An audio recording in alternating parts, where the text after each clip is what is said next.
I'd like to call the Planning Commission meeting to order. We have a quorum. In fact, all the commissioners are here. So Mr. Sampson, that means for voting purposes, you will be an alternate. Okay.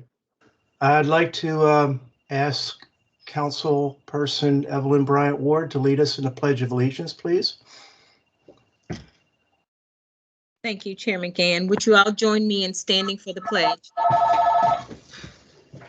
Pledge allegiance to the flag of the United States of America and to the republic for which it stands, one nation, under God, indivisible, with liberty and justice for all. Thank you very much. As a matter of courtesy, I would ask all to please mute unless you will be speaking this evening. And we'll go to approval of minutes. Have all the commissioners had an opportunity to take a look at the minutes? Do you need any more time, or are there any questions or comments on the minutes?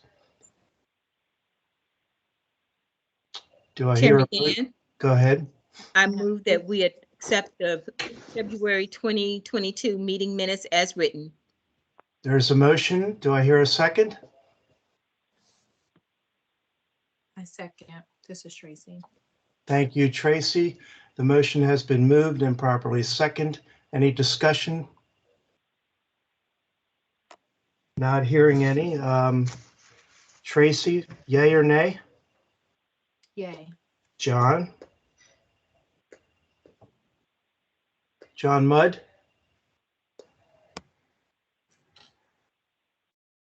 I'll come back to John Mudd. Evelyn, yay or Yay. nay? Okay. Dawn, yay or nay? Yay. Yay for me.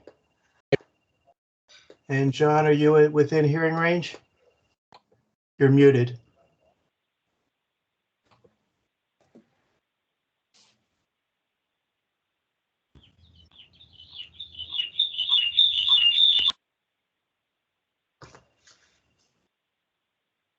Okay, we will consider John as an abstention for now. The motion passes on a vote of 4-0. Thank you very much. Okay, this evening we have a full calendar. We have 2 public hearings. Originally it was 3. We have 2. And I would ask for the town clerk to cover the public hearing procedures, please.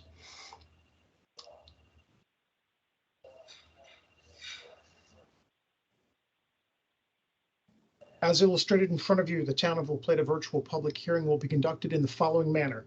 At the discretion of the chairman, speakers' comments may be limited to 3 minutes. If you wish to speak for the record, you must announce your name when joining the virtual meeting and state that you intend to speak during the hearing. Keep your phone audio muted until called to speak. The meeting manager will add your name to the speakers list.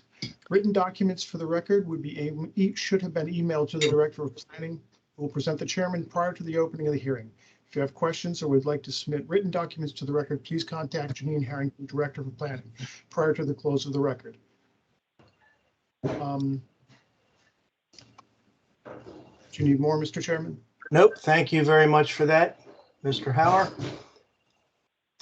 Okay, before we move into the first item, I would like to reinforce some of the things that you heard from Mr. Hauer. And maybe more, and then Janine Harrington might want to pipe in on this. The purpose of these hearings is solely for us to weigh in on whether or not the proposals are properly zoned. We will take a vote on whether or not the zoning is correct. We also need to make sure that what's being presented to support that zoning is in compliance with the comprehensive plan of 2020.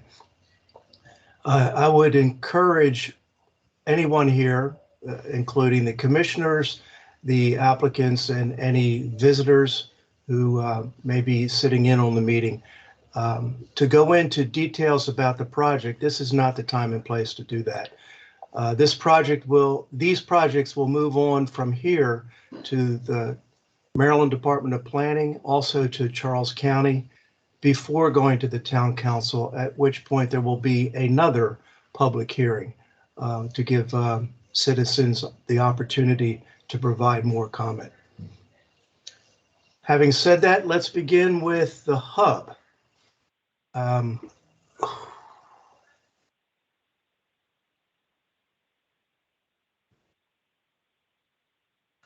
I would start with the Director of Planning to provide us a summary on that. Jeannie?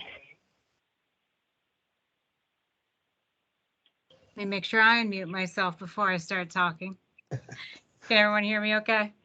Yes. Okay.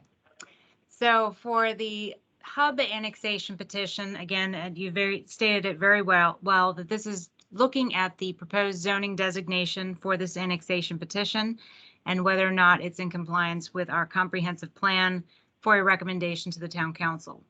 So the hub, the authorized agent is Sue Greer with the law offices of Sue A. Greer, and she is on the call tonight. The existing Charles County zoning is rural residential and rural conservation. The proposed zoning is traditional development mixed use. It is currently a vacant parcel, and they are proposing a mixed use development across the site. To the north, you have Charles County rural residential and rural conservation. To the south, you have a little bit, it's proposed Hawthorne Yards annexation, but currently rural conservation, rural residential within Charles County. To the east is rural residential, industrial, and planned business park under Charles County. And to the west is rural conservation and rural residential in Charles County as well. So for the background, the applicant submitted an application for a revised annexation petition on July 15th of 2021 to incorporate the lands referenced above into the municipal town boundary. Annexation was first submitted in 2009, and it may actually have been a little bit before that, but that was the documentation that I found.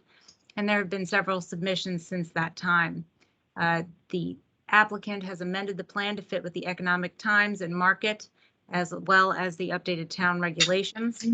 The town council reviewed the petition at their September 21st, 2021 and December 14th, 2021 work sessions and provided a consensus to proceed with the annexation review. The proposed annexation is planned as an interconnected network of walkable neighborhoods based on the principles of compact, walkable, mixed-use development, consistent with the standards outlined in the traditional development mixed-use zone. Central Parkway is proposed to provide primary access between all three neighborhoods and nearby arterial corridors, with the potential to allow for a future connection directly to 301 via Quailwood Parkway North, extended as well as secondary connection to the College of Southern Maryland. The project has 3 planned neighborhoods with a mix of retail, office, civic, and residential uses. And on page 7 of the master site development plan, which is shown on exhibit H of the agenda, you can see the breakdown of uses and the approximate number of dwelling units and commercial square feet of space that is being proposed. So the task for this evening was to look at the proposed zoning designation of the traditional development mixed zone and to see if that was in compliance with our comprehensive plan. I provided a little bit of an overview of looking at the comprehensive plan in comparison with this project, just from the conceptual standpoint. Doesn't go into detail. You'll see a lot of comments are, about water, sewer, traffic. All of those are really the determinant of the town council and future actual plans that are to be submitted. So I didn't go into too much detail on those at this point.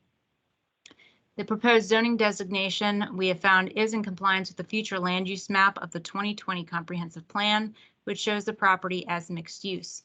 This also goes back to the 2009 comprehensive plan, where under the northwest quadrant, it states that the land in that area should be developed for mixed use, including commercial and residential uses. Therefore, staff finds that the TDX zone is the most appropriate zoning designation for the proposed project. And staff is at the discretion of the chair. The review and recommendation can be scheduled immediately following the public hearing, or the comment period can be kept open and review and recommendation scheduled for the next available meeting. And with that, I'll conclude my presentation and turn it back over to you, Chairman Gann. Thank you very much for that. Now I give the applicant an opportunity to make a presentation. Good evening, Mr. Chairman. Sue Greer on behalf of the applicant, Hawthorne Rosewood Limited Partnership. And if I could very briefly request to share my screen. Permission is granted.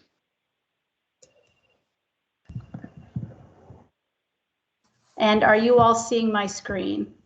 Not yet.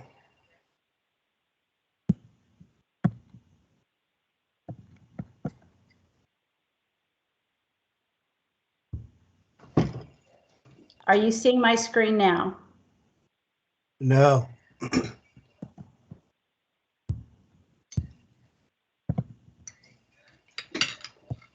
Craig, thoughts or words of wisdom there?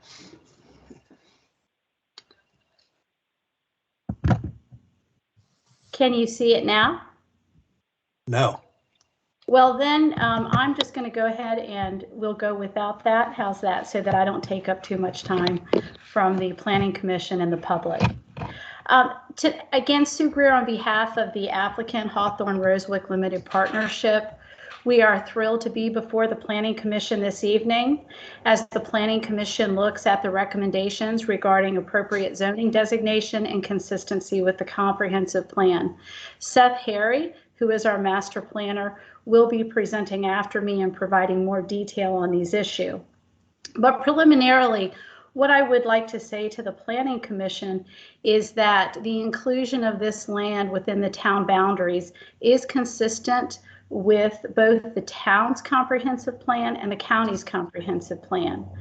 Both the county's 2016 comprehensive plan and the town's 2020 comprehensive plan designate this land for inclusion within the town boundaries. In fact, the county's 2016 comprehensive plan directs 75% of growth in the county to be directed into the towns and into the county's development district.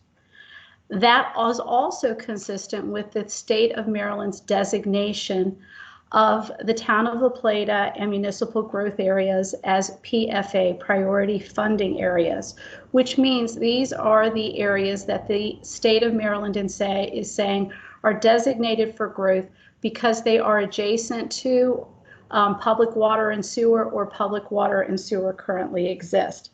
And that makes sense. Why? Because it avoids sprawl, it protects the environment, and it ensures that, again, development is occurring where infrastructure exists to support that development. And now I've referenced the 2016 County Comprehensive Plan and the town's 2020 Comprehensive Plan. But as Ms. Harrington indicated, this actually predates those plans. The inclusion of this land in the town's municipal growth area was also set forth in the town's 2009 comprehensive plan. And again, in both comprehensive plans, it was designated for mixed use development, which is why we are proposing the TDX zoning. And the point of all that is that the question is not about will we grow, because the state, the county, and the town have plans to direct growth in certain areas. And this is one of those areas where growth is directed. The question really becomes about how will we grow and what plans best meet the town's needs and the needs of its community.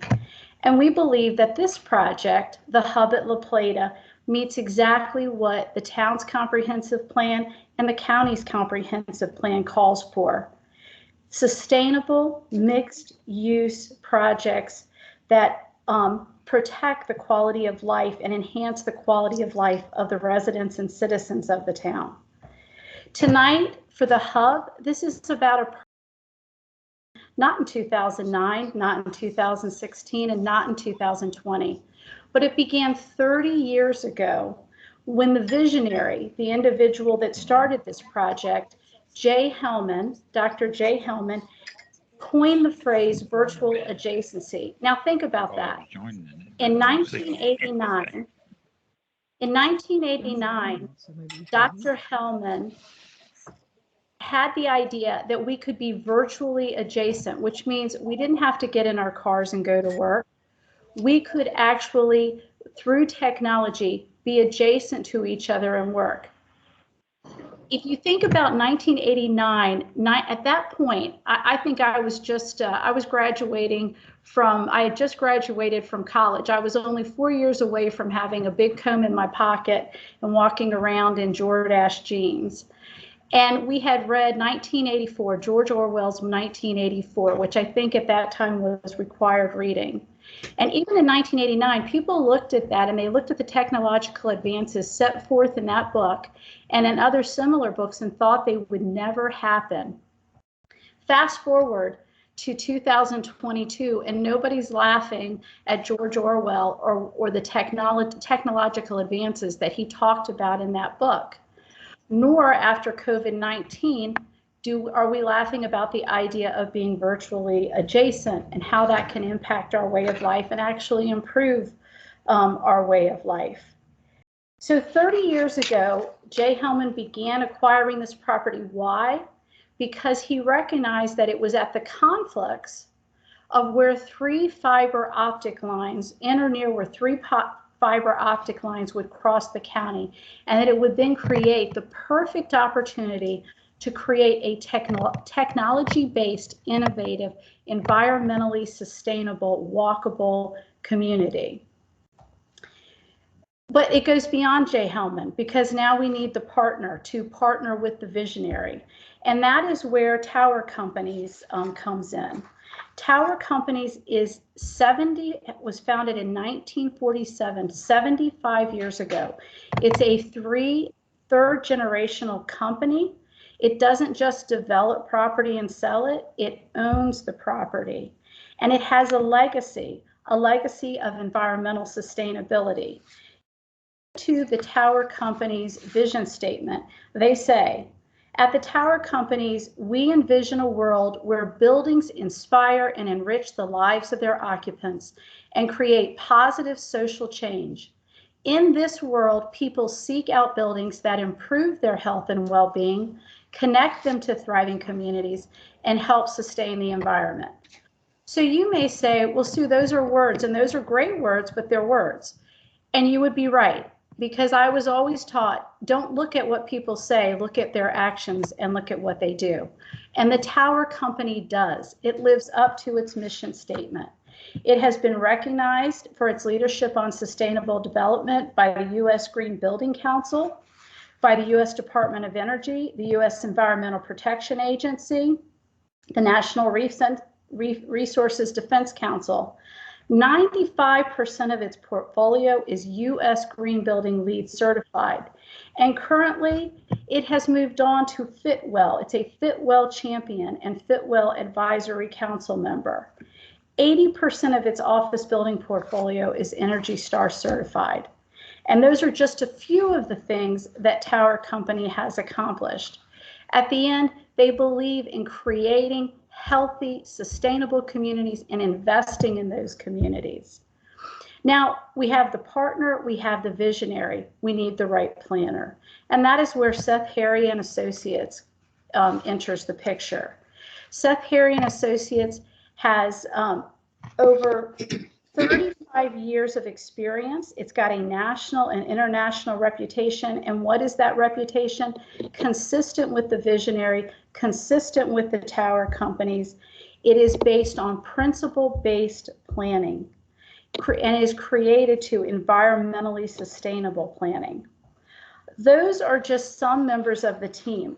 Other members of the team, if you have a chance, go to the Hub's website. We invite the community to do that. It's thehub@laplata.com, all one word, THEHUBATLAPLATA.com. It will provide you with contact information, particularly for our project manager, Bill Murray, who lives in the town of La Plata, who has over, I think, 40 years of experience in this area, lives in Hickory Ridge, helped design Hickory Ridge. Jim Whitehead, 49 years of experience. He was key on looking at our gray water reuse, water and sewer studies, and traffic engineering. It's an incredible team that Mr. Hellman and the tower companies have brought together to create a new innovative community that will enhance the lives of the citizens of the town of La Plata. Again, our goal is to say, we know we're going to grow. Let's create a project that is how we grow, which is in an environmentally sustainable way. On that note, I'm going to turn it over to Seth Harry for the presentation. I would like to thank staff for their hard work on this. I think that Ms. Harrington mentioned 2009. This project has been working its way through staff review, and your staff is very dedicated to the public. They put us through our paces. And I want to thank them for all their efforts on that end and for the citizens of the town of La Plata.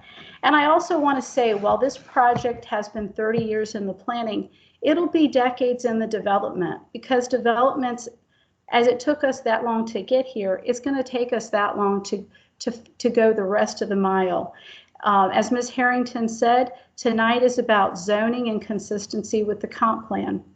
Then it goes to the town council for a hearing on the annexation. It'll be reviewed by the county, by the Maryland Department of Planning. But then if the decision is made to bring the property in, there are still extensive development reviews and approval that this project will have to meet as it moves forward to, again, ensure that it adheres to the principles that we're speaking of tonight. So with that, I am going to turn it over to Mr. Harry, and I hope I did not take up too much of your time with that introduction. Thank you, Sue. Can everybody hear me okay? Yes, Ken. Okay, Yes, we great. can. Yes. And I'd like to request the ability to share the screen as well.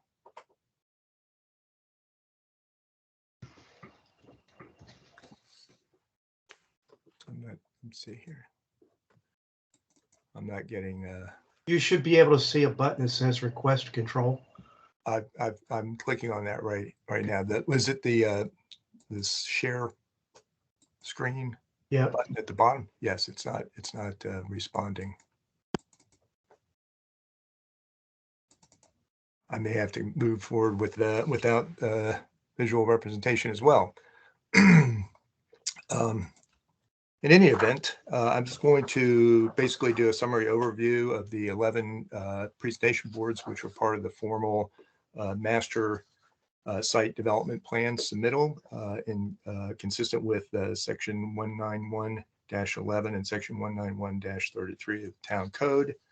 And in particular, paragraph A, line item 1, purpose and intent relating to traditional development mixed use or TDX zone, which is similar and also often referred to as traditional neighborhood development and or T&D planning, which states that such projects shall be designed and based on the following principles: that it be compact, that it be designed for the human scale, that it provides a mix of uses, including residential, commercial, civic, and open space uses in close proximity to one another within the neighborhood, that it provides a mix of housing styles, types, and sizes to accommodate households of all ages, sizes, and incomes,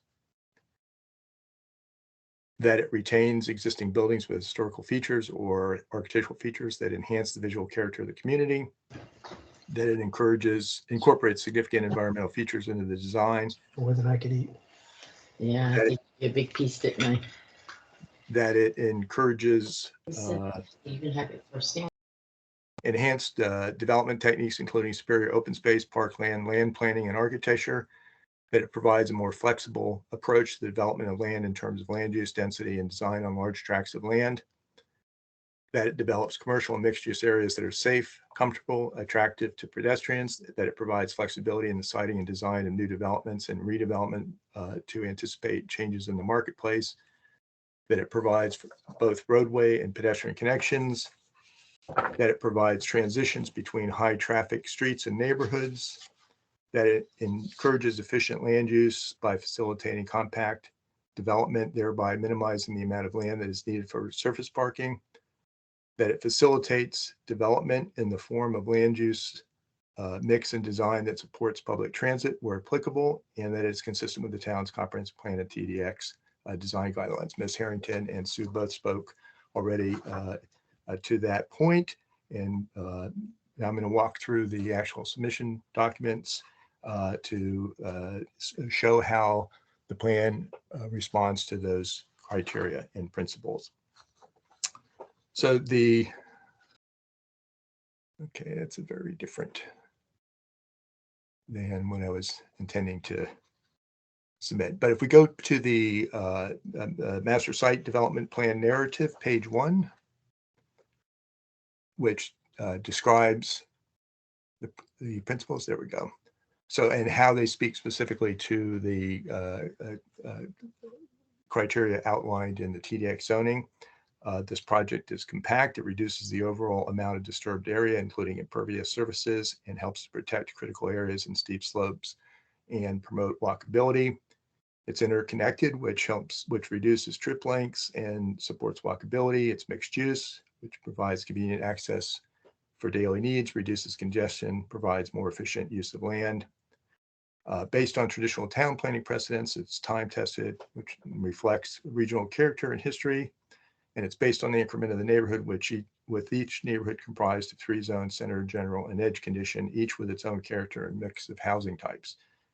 And housing choice accommodates a range of housing needs and preferred lifestyles and supports multi-generational neighborhoods and aging in place, and will be built in accordance with community-wide planning and design standards approved by the town at each phase of the project's build-out.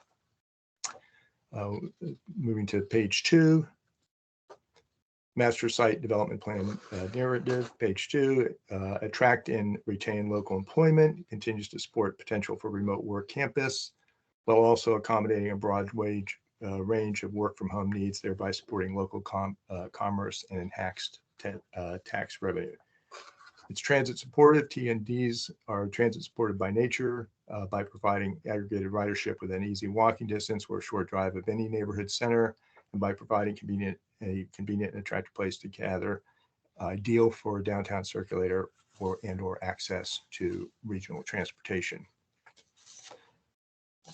We will also reserve a school site and well-located sites for community scale amenities, including a local park with recreational facilities.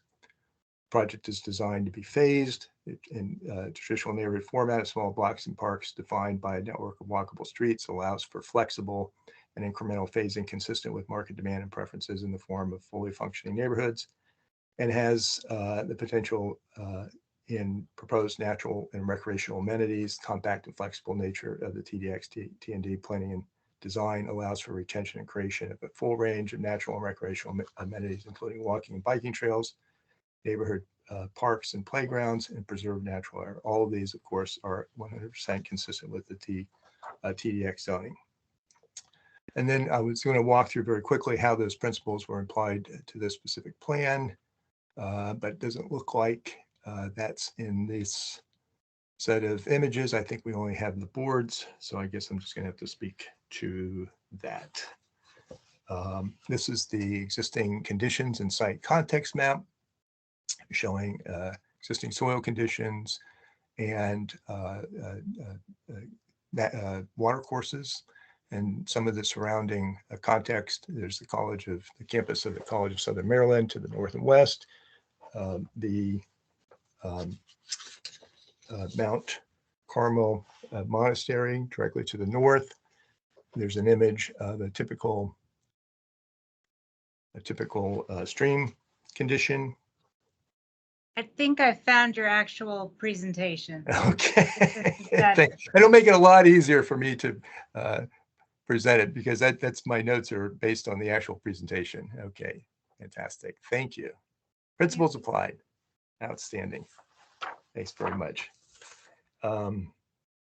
Okay, so we've already walked through. Okay, so the let me just reconnect here with my notes.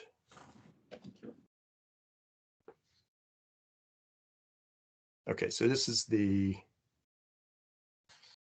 principles applied. Okay, here we go. Sorry. Okay, so now I'm back on track here. And somebody's got their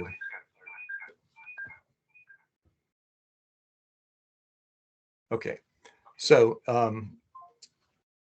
we started out by basically looking at the primary access points of the site, which is from the Route 225 to the south of the site, and then potential future connections to other local regional assets, potential Rose Oak Road extension to the north and west. That's not part of the property, but we've lined our principal spine road to allow for that as a future connection, and then also a connection to the College of Southern Maryland. Next slide. Thank you. Then we overlaid on any contiguous natural systems, including wetlands, watercourses, and other critical areas and associated steep slopes over this. Next slide, please. Then we've, based on the criteria outlined by the TDEC zoning and our own standards, we identified the minimum buildable areas, and these are illustrated here in blue. Next slide, please. And then we overlaid on top of that the network of quarter-mile or 5-minute walking radiuses, which is the defining spatial parameter for a walkable neighborhood. And we overlaid that on the other site parts of the site, and that identified 3 neighborhoods, which became the basic neighborhood framework and structure for the site. Next slide, please. And blowing up the neighborhood 2 in this particular illustration, it shows the neighborhood structure in terms of a neighborhood center, general, and edge. The neighborhood center being the orange, the neighborhood general being the lighter orange, and the neighborhood edge condition being the yellow, with neighborhood parks and greens illustrated in the green and light green, and civic buildings in red, and the white lines indicate the network of streets and blocks. Next slide. And this describes each of these conditions neighborhood center, which is at the center of the neighborhood and typically has the neighborhood amenities and including local services, neighborhood parks, playgrounds, daycares, that type of thing. And that usually has the highest density housing types in order to bring as many residents in close proximity to those services as possible. Next slide. Neighborhood general, which makes up most of the neighborhood area, also has the largest diversity of housing types. Next slide, please. And the neighborhood edge, which, as the name implies, is typically on the periphery of the neighborhood. It usually has the larger size lots and often backs or fronts to nature, and providing it is the means by which the surrounding natural systems can be accessed. Next slide, please. And then taken all together, you can see within a 5-minute walk how you can go from the neighborhood center all the way to the neighborhood edge and out to nature within the complete walkable neighborhood. Next slide, please.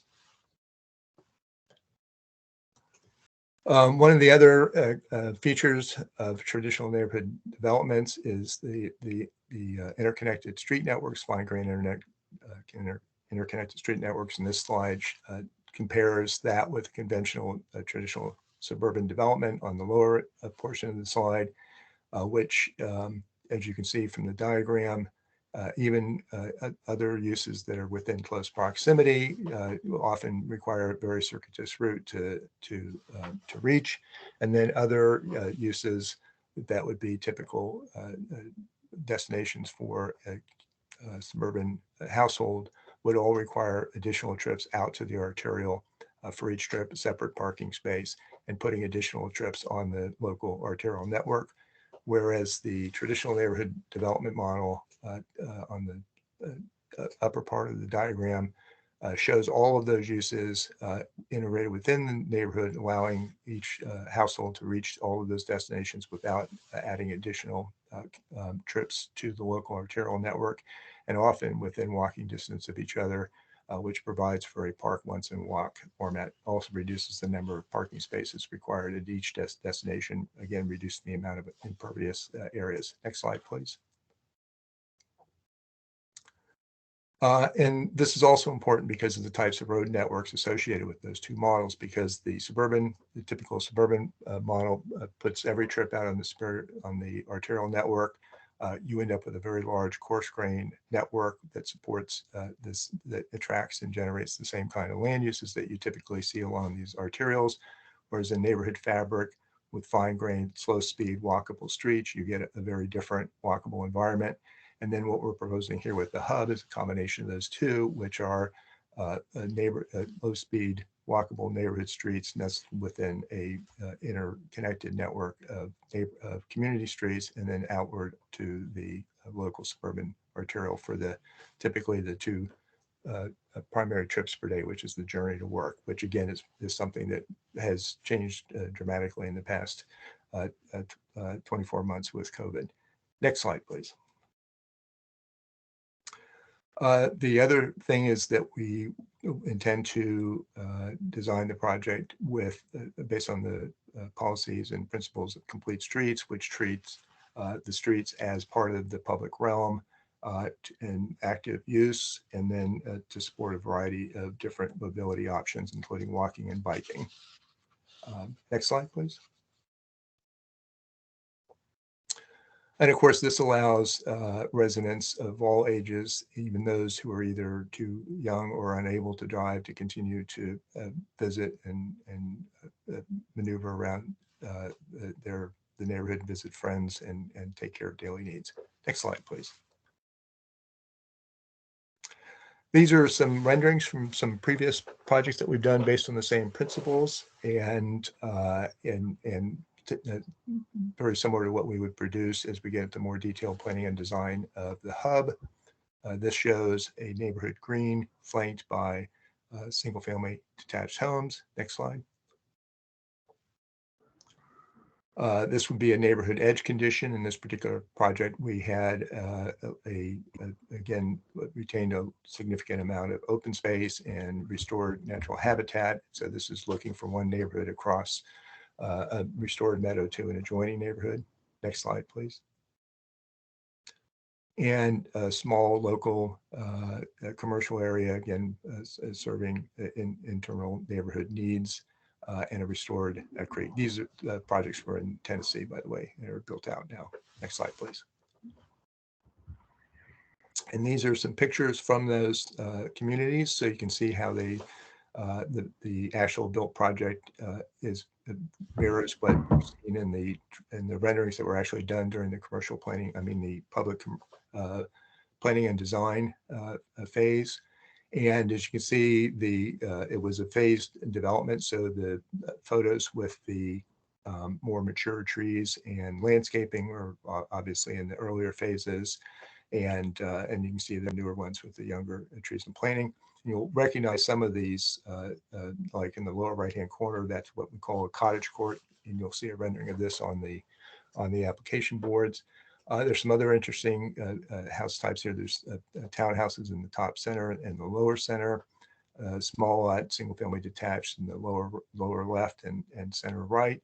And then this was actually originally a dairy farm, and it had been severely overgrazed. And so we retained a significant amount of the open space and restored the natural meadows and watercourses on the site. And so, and you can see that they've actually converted some of the barns to a community meeting place in the upper left-hand corner. In the center of this, by the way, those are live works, which actually enable and allow home-based businesses to have a more commercial frontage type. And again, in the post-COVID era, this type of use is only going to become more popular and applicable, and will allow us to continue to retain and attract local employment in a daytime worker population to support local businesses in the larger community. Next slide, please. Again, this is the existing sites and conditions as required by the master site development plans middle, and shows again local soils, surface hydrologies, water courses, and so forth.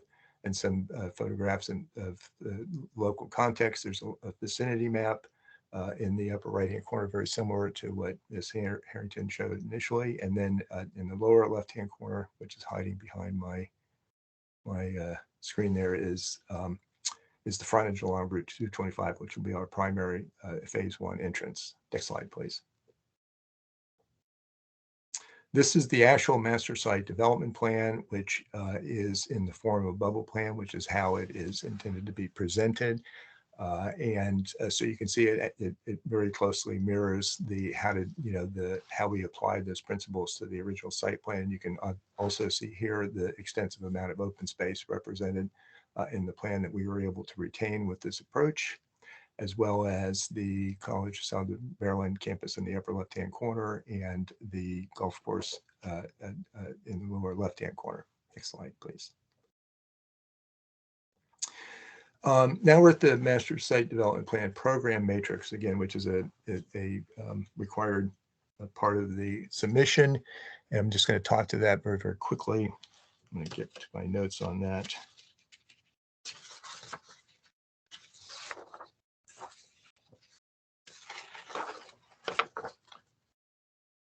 Okay, here we go. Thank you. So this is showing a range of residential development based on unit count and a non-residential and or commercial mix, and based on so we've got a gross and a net acreage. So we did an illustrative plan to help facilitate an economic impact analysis and do some of our other statistical analysis for the site. And we actually measured what that illustrative plan produced in terms of yield, and it was okay. We've got 1,594 on the low end and 2,143 residential units on the high end for a gross density of 6.7 dwelling units per acre gross and 9.03 net. And based on the TDX zoning, that would, and how the gross to net ratio of the site, developable area, was applied to the last applicant who submitted under TDX zoning, we would have had a maximum unit count of 1,928 units gross, and a based on 80% net to gross for developable areas, 3,560 units max gross. I'm sorry, net. And so what we're showing here is approximately, it was 80% on the low end and 60% on the upper end of our range relative to what is actually permissible under the TDX zoning for this property. The commercial non-residential uses are measured based on floor area ratio, and we ran the numbers on that and came up with, I think, a floor area ratio on the low end of 0.05 and a floor area ratio, or FAR, on the high end of 0.08%. So these are very, very modest floor area ratios and reflect the relatively small amount of commercial space in comparison to the site as a whole. And I should add that the TDX zoning measures these land uses based on acreage. So this is, basically the only way we have to document it in accordance with the submittal criteria. Next slide, please. And then looking at the minimum required mix of uses in TDX zoning,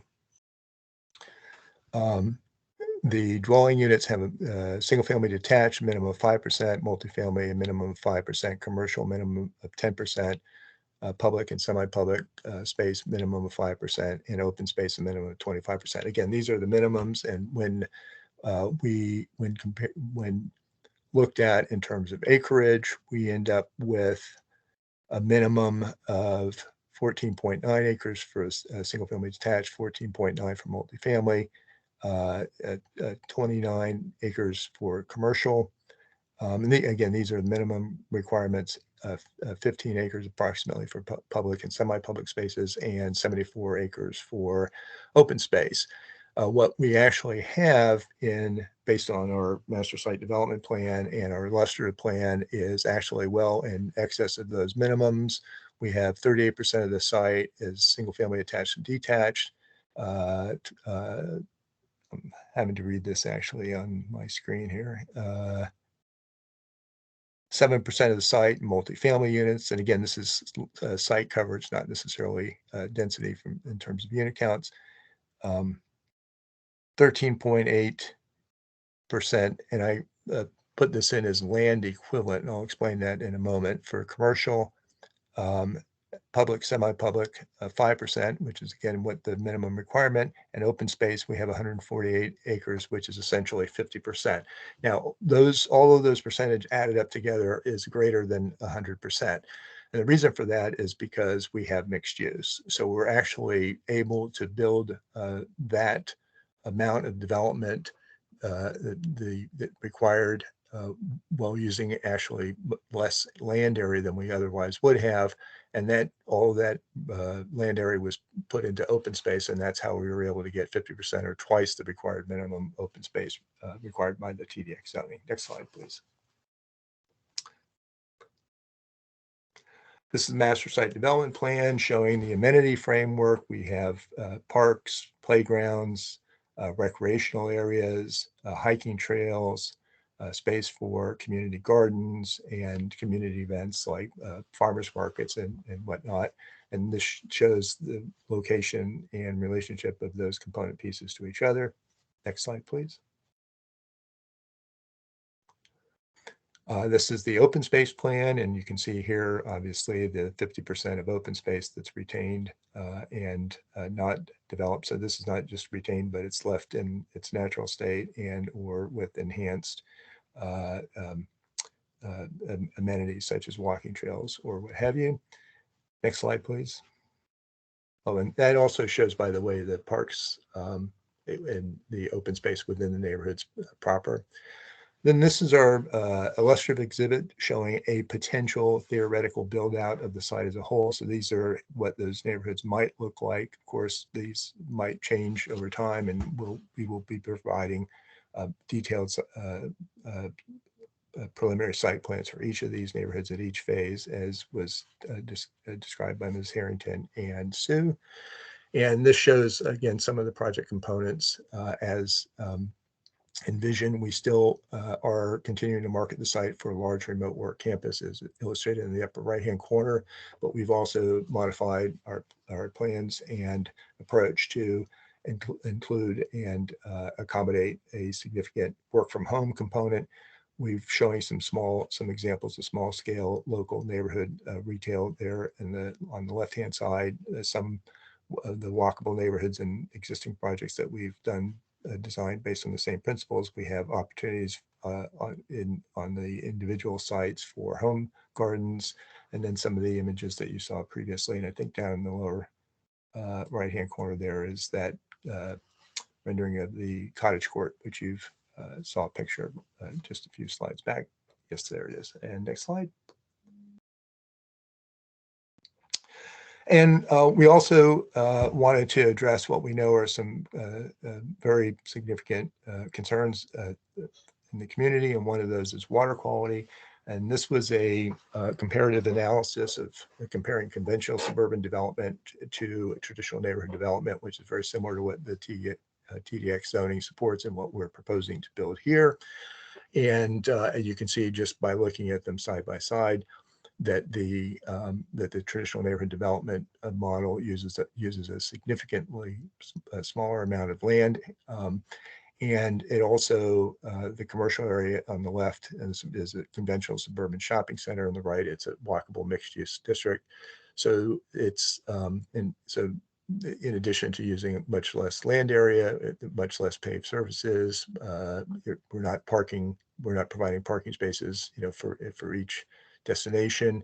And it's not just that we're preserving more open space, but we're preserving open space in its natural habitat, which is obviously the least impactful way to, or the most effective way to address water quality issues. Next slide. And this is a summary of the statistical performance analysis of the two examples based on the most impactful aspects of water quality. And one is runoff. The first one is runoff, sprawl being 0.33, and the town being the traditional town planning, traditional neighborhood development model 2.3, or about a 30% reduction. Sediment, which is a huge issue with water quality. It's a significant, almost a 75% reduction, or 1/4 of the amount of sediment. Nitrogen, again, 1/4. Phosphorus, 1/3, and an overall chemical oxygen demand, which is the result of nutrients in the water of almost half. So it's the difference in terms of the performance and the impact on water quality is significant. Next slide, please.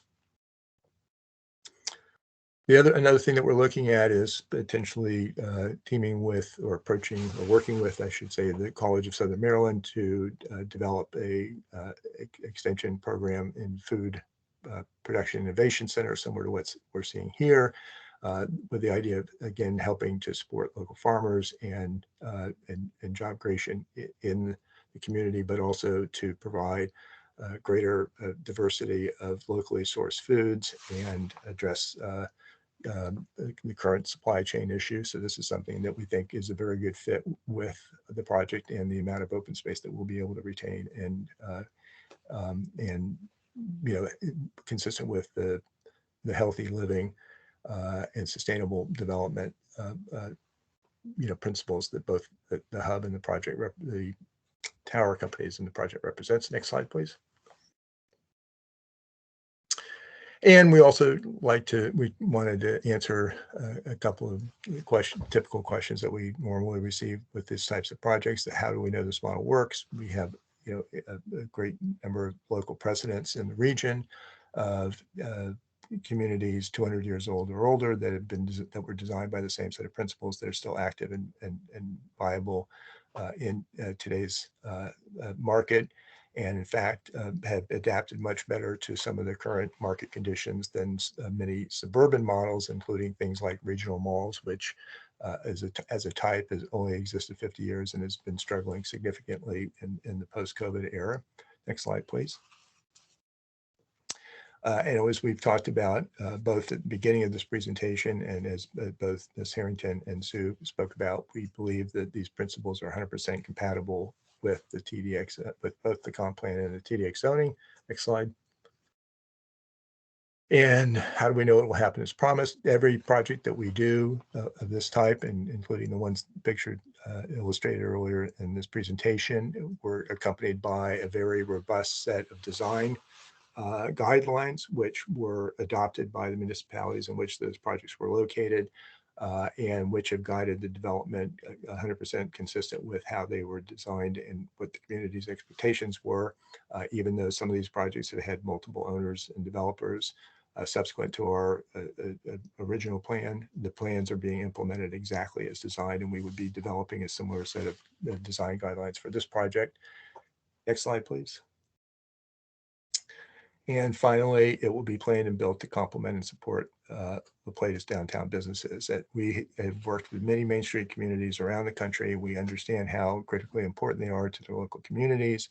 And so we always design any commercial retail components in our projects to complement and support any local businesses, and to try to help the community as a whole position itself in a regional competitive context to drive more visitation to the community as a whole. And we believe we can do this here in La Plata as well, while also adding substantially to the local consumer market to support those local businesses. And I believe that may be the last one. Yes. Thank you. Thank you, Mr. Chairman. And again, it was a lengthy presentation, but we wanted to ensure that we were giving sufficient information to the Planning Commission and the public. And all the items spoken to by Mr. Harry are things that are called for in your comprehensive plan and in your TDX zoning. So with that, we would, I know that you have the public hearing portion, take any questions or open it up to the public hearing. And again, appreciate your time and consideration. And thank you. Any questions from the planning commissioners?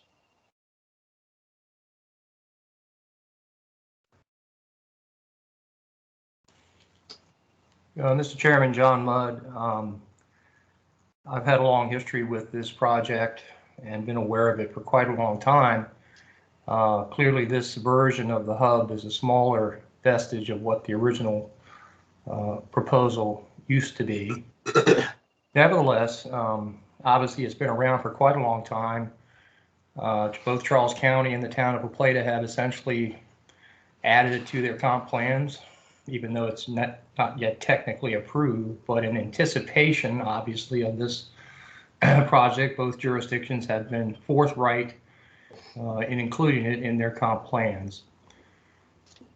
The two areas that really aren't, I guess, problematic for the town council to approve the annexation, but what will be future considerations from my perspective are two things. One is the availability of public water and sewer capacity to serve it.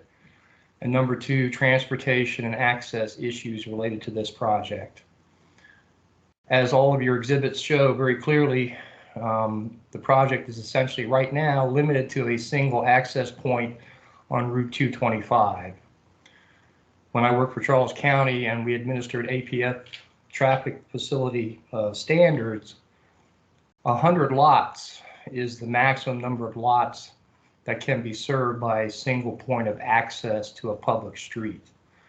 Beyond 100 lots, the county ordinance requires a second form of access to another arterial or at least a collector street. So I think that's going to be a challenge for this project in the future. The connection to Mitchell Road makes sense, yet to cross Jenny Run is going to be a sizable adventure that is viewed as a very sensitive and important stream. And I think you're going to have a hard time convincing both MDE and the Corps of Engineers to grant a permit to cross that stream. So traffic and transportation for me is going to be a serious issue in the future as we deal with future site plans. And I would certainly suggest the applicant look seriously into a second form of access to 301 as part of really making this a doable project. The other issue is public water and sewer. And obviously the comp plan talks about that the town can and should expand its boundaries when there's a clear net economic value, and doing so only when supported by adequate public facilities. Now I know water has been an issue on everybody's mind, both at the county and the town, for a long time. It's really coming to a head here pretty soon. So water availability in the future is uncertain. The water and sewer report contained in your application was very thoroughly written. I'll give credit to Mr. Whitehead and Mr. Harrington. They were very straightforward and honest in their assessment of both issues. And I find that pleasurable to read, but yet it's a fairly bleak picture that the report seems to indicate. And it's really dependent on a future water deal with Charles County to purchase WSSC water. Based on my experience, I think that's going to be the only realistic outcome for the future. The state of Maryland is not going to increase groundwater withdrawals from the local aquifers. We've known that now for 10 years. In fact, they'd like to reduce the allocations that both the county and the town presently use. So to assume that the state is going to grant this project or the town further allocations from groundwater supplies is unrealistic. I would certainly suggest the town work diligently with the county to come up with a shared agreement for what will need to be a surface water supply through WSSC. So those are my two areas I wanted to touch on. It is a removed and far away project in terms of downtown La Plata, small town La Plata, goals and objectives. You could argue that it is an enclave, although I don't want to get into the legal jargon battles over what's an enclave and what's not an enclave. But it is really a separate little pod of developed property off in the northwest quadrant that's really not around much of anything except unique environmental features.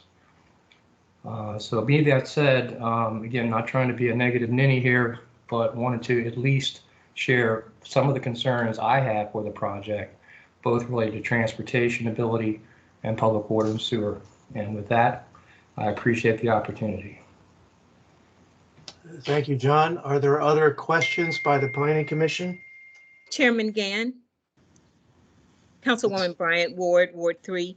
Yes. I just want to say that I don't want to mix up the purpose of this meeting tonight. We're not discussing this project or any other aspects of the project, only the zoning of the project and if it meets with the comprehensive plan. And I think that that's been established. Thank you for that reminder. That is correct. Are there additional questions for the applicant from the Planning Commission? Okay, not hearing any. I go to the You do clerk. have a hand raised, Chairman Oh. Gann. I'm sorry, I was listening. No. I can't tell who has the hand raised because it's on a big group here. Let me see if I can go to the side. Mr. Sampson, you have a question. Yes, I had a question here, two of them. One, if Ms. Greer can speak to the net economic gain to the downtown core of this. In the comprehensive plan, it talks about that.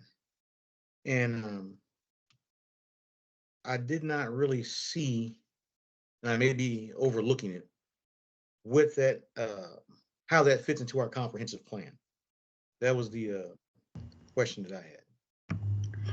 Thank you, thank you, Commissioner Sampson. And I'm going to allow Seth Harry to weigh in on this as well. There is a fiscal impact study attached to the petition that talks about the fiscal impact to the town as a whole. But one of the reasons that Seth Harry's participation on our team is so valuable, that he has unique experience in developing projects that complement and enhance existing downtowns and integrate them into the community. And I think what Mr. Harry will say, and I'm again going to let him speak to it for a few minutes, is that the project is designed so that people living and working in this community, yes, there are services and businesses and amenities offered there, but the goal is to orient them and complement and drive them to your downtown businesses, which need customers in order to grow and thrive. And Seth, I'm not saying it as well as you can articulate it. Would you like to weigh in on that? Because that's a specific point of conversation that we have had with the town, trying to ensure that, again, we complement downtown. I will tell you that in our proposed annexation agreement, we have, I believe, offered the services, professional services, to include, with a limit, by the way. I mean, it's not, it's, there are to complement I think your town development corporation as it looks at downtown. Seth, I know that you're going to be a little more articulate in that, but did I summarize that well? I think you did a very good job, so thank you very much. And I should mention that most of our projects take place in the context of an existing community. One example being the village of Cheshire in Black Mountain, North Carolina. And it has a very healthy, very thriving downtown. And we also have a very successful small neighborhood commercial area there as well. And collectively, both Cheshire's commercial offerings and those of downtown Black Mountain have helped to significantly increase the day trip visitor population from Asheville. North Carolina, which is a much better known and larger regional destination in the area. So we have to always look not only in terms of how we're competing with the existing local merchants, but how the community as a whole is competing in its larger regional context. And I think what we're really focusing on primarily for the hub is serving daily needs to reduce the need to get out on Route 301 with everybody else just to get a loaf of bread or a gallon of milk. But so the mix of retail and services within the hub will be tailored specifically to serve those kinds of, basically convenience-oriented daily needs. The consumer market as a whole, when you look at the full range of consumer purchases that the residents of the hub will be acquiring, over the course of a year, will be much more broadly represented both in the town as a whole and also in the downtown. So the net benefit to the downtown will be positive. And when I worked with Dean Bellis, the other thing we looked at, who did the economic impact study, we also looked at the effects of work from home, because that's a very substantial amount of consumer spending that's leaving the community every day right now, or had been leaving the community pre-COVID and being spent in other commercial areas within closer to DC. And we have the ability now to capture all that daytime consumer spending potential in the community as well. And we're designing with that intention, and we've measured in the economic impact analysis that Dr. Bellis did, and we believe that it will have a very significant positive impact on the community as a whole and on the downtown businesses. Thank you for that. Mr. Sampson, did you have a second question, or did you cover it? No, they covered. I was just trying to get a better feel for how the change in the zoning designation would complement the economic gain or benefit the downtown core as stated in the comprehensive plan. Without getting outside of the zoning lane, they've answered the question. Okay. Are there other questions from the planning commissioners? Okay. Do we have any written documents entered for the record for this meeting? I guess I will go to Mr. Hauer or Director Harrington for that. So I will address that. We did receive written comments, which I did forward to the Planning Commission prior to the meeting starting. It didn't have to do with the hub specifically. It was more about the Hawthorne Yards, which, as we'll get to, has been pulled from the agenda this evening. But I did include it in the record, so that way the comments are received for your consideration. We will bring the Hawthorne Yards back. They touched on the hub in a couple small places, just mentioning them. And I feel that we'll have additional comments moving forward with the town council, which will be a good spot for those comments to be heard and addressed by the town council during the actual annexation detail review. So other than that, I did not receive any additional comments. And those comments that you did just send to us, they will become part of the record of tonight's meeting, right? That is correct, and that'll be on the And record. therefore they'll be available to the applicant for the hub? Yes. Okay. So unless there's any objection from the commissioners, I don't think we need to address them tonight, since they primarily are for the Hawthorne project, which has been pulled from tonight's agenda. Is there a commissioner who objects to that idea? Okay. Do we have any speakers who have signed up to speak this evening? Mr. Hauer, would you be aware of that? Mr. Whitehead from the project has his hand up. Oh. Okay, Mr. Whitehead? I also want to speak. This is John. Yes, we'll get to you, Ms. Gray. Mr. Whitehead, you have a comment? Thank you very much. Yes, I wanted to clarify and also reinforce some of the remarks that Commissioner John Mudd made. First, I'd like to thank him for his complimentary review of our water and sewer report. And I do agree with him that in the larger picture, it can certainly be interpreted dimly, but I wanted to point out some important facts about the project that aren't necessarily apparent at this global level that we're looking at, that reflect on his concerns.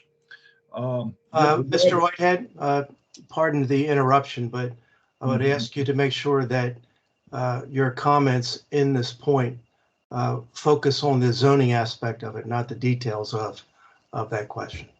Well, I totally agree. With regard to the zoning aspect, the water and sewer report does point to a clear pathway to adequate water and sewer based on the town's water supply capacity management plan. So I think from a zoning standpoint, it's important that this commission and everyone concerned with the project understands that clear path to success does exist. The other remark that was made was with regard to connectivity and transportation planning.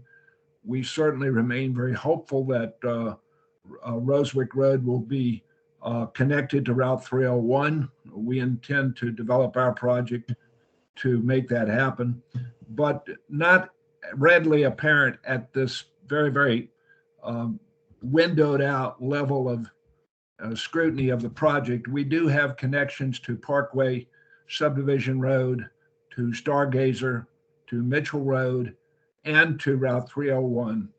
And the connections to Parkway Subdivision Road, Stargazer, and Mitchell Road are totally within our control to complete. So it's not a large project on the end of a single road, which I think is a very important aspect of zoning consideration.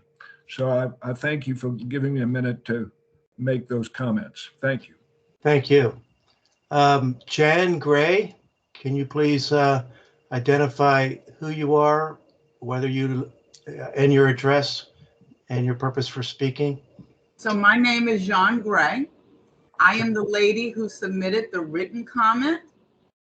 I also have with me Barbara Gray. I'll take us, see if I can't access the video, but I'm the lady who submitted the written comment. Those comments are actually even more apropos to the hub. We thought that the hub was going forward based upon all of the things that had been written so far, that the hub was going forward with the connection to 301. This is going to access, we stopped getting, when we're told that you were pulling Hawthorne Yards. We stopped getting signatures. We have over 60 acres of people who are going to be affected regarding being able to get to the hospital, being able to get to the grocery store, and being able to access. They're already waiting in lines to access 225 for 10 to 15 minutes. So that already, that applies to the hub. We were under the impression that, and that's why you don't have more people on here, that according to page 54 of the 2020 comprehensive plan, map 10, it shows that the new road is going to go from 225 all the way to 301. And so that's why we did not protest as much that. We also have issues with water and sewer. The entire section is over 80 some acres, going from 206 Hawthorne Road all the way past 9130 Hawthorne Road and going all the way back to the Cooper's house. A lot of those names and addresses are listed on that letter. We have drilled wells. We are now on deep wells and on many of the properties, and we are running short of water. I would really ask that the Planning Commission hold the record open for an additional 30 days so that people who are affected by this new, what we understand, the new development proposals are able to submit comments as well. I'm going to raise my hand down for now because my 46 seconds is, I only have 44 more seconds, but I want to indicate that my mother, Barbara Gray, who owns over 25 acres, is also with me, and she indicated she has some questions. So I'm going to lower my hand and then maybe she can come back in. Okay, thank you for that comment, Jean Gray. Appreciate that. Okay. Any other comments from the public?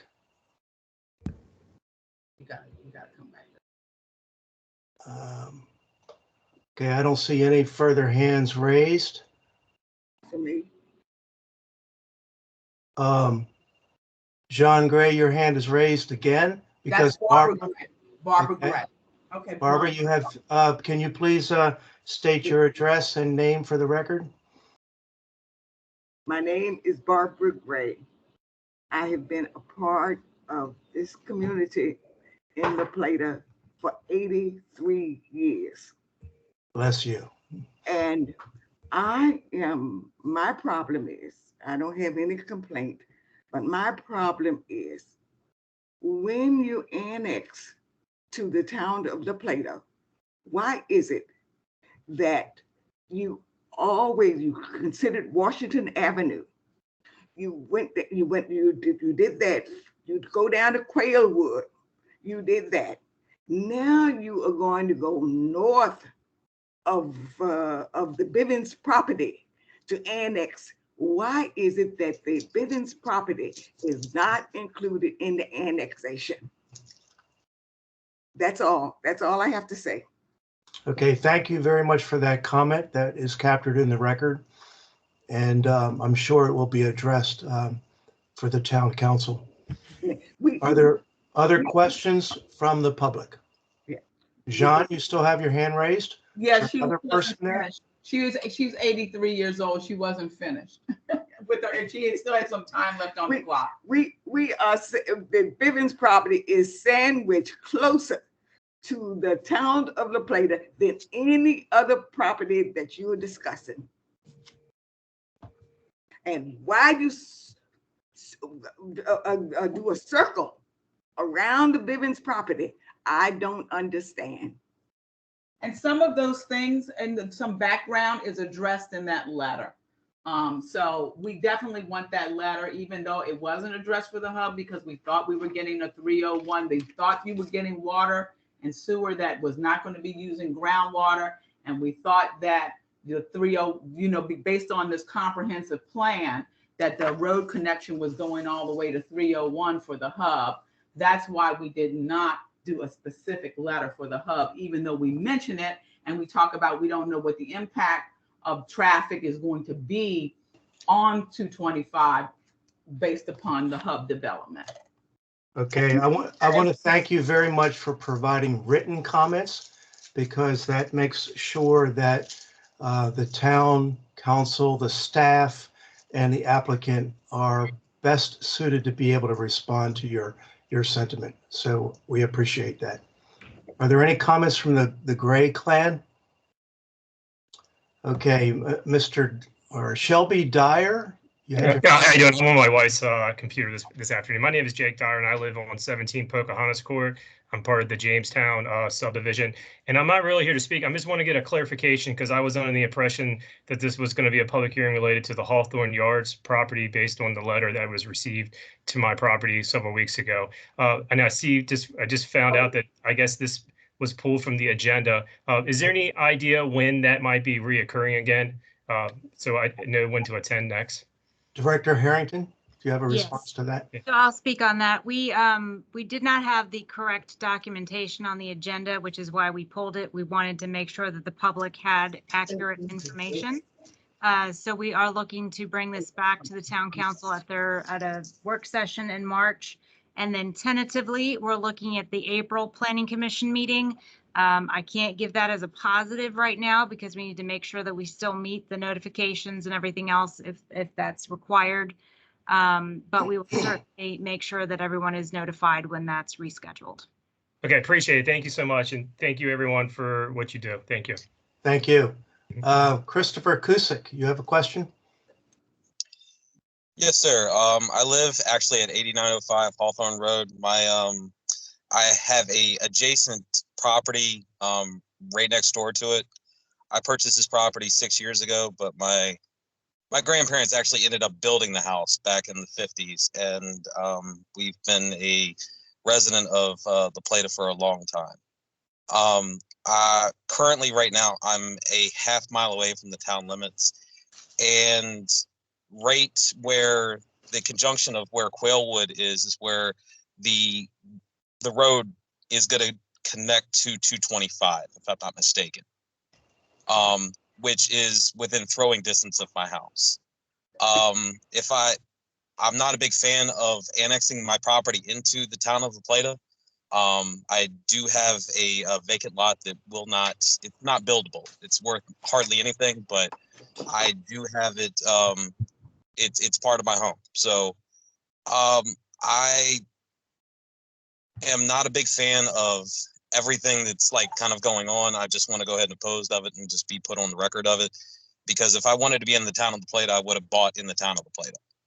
But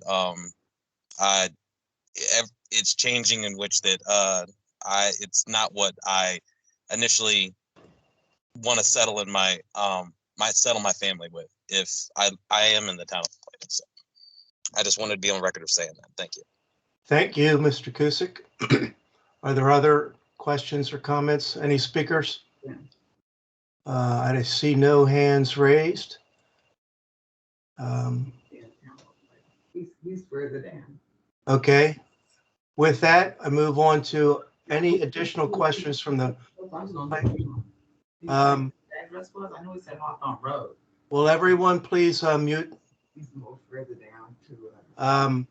Go to additional questions from the Planning Commission.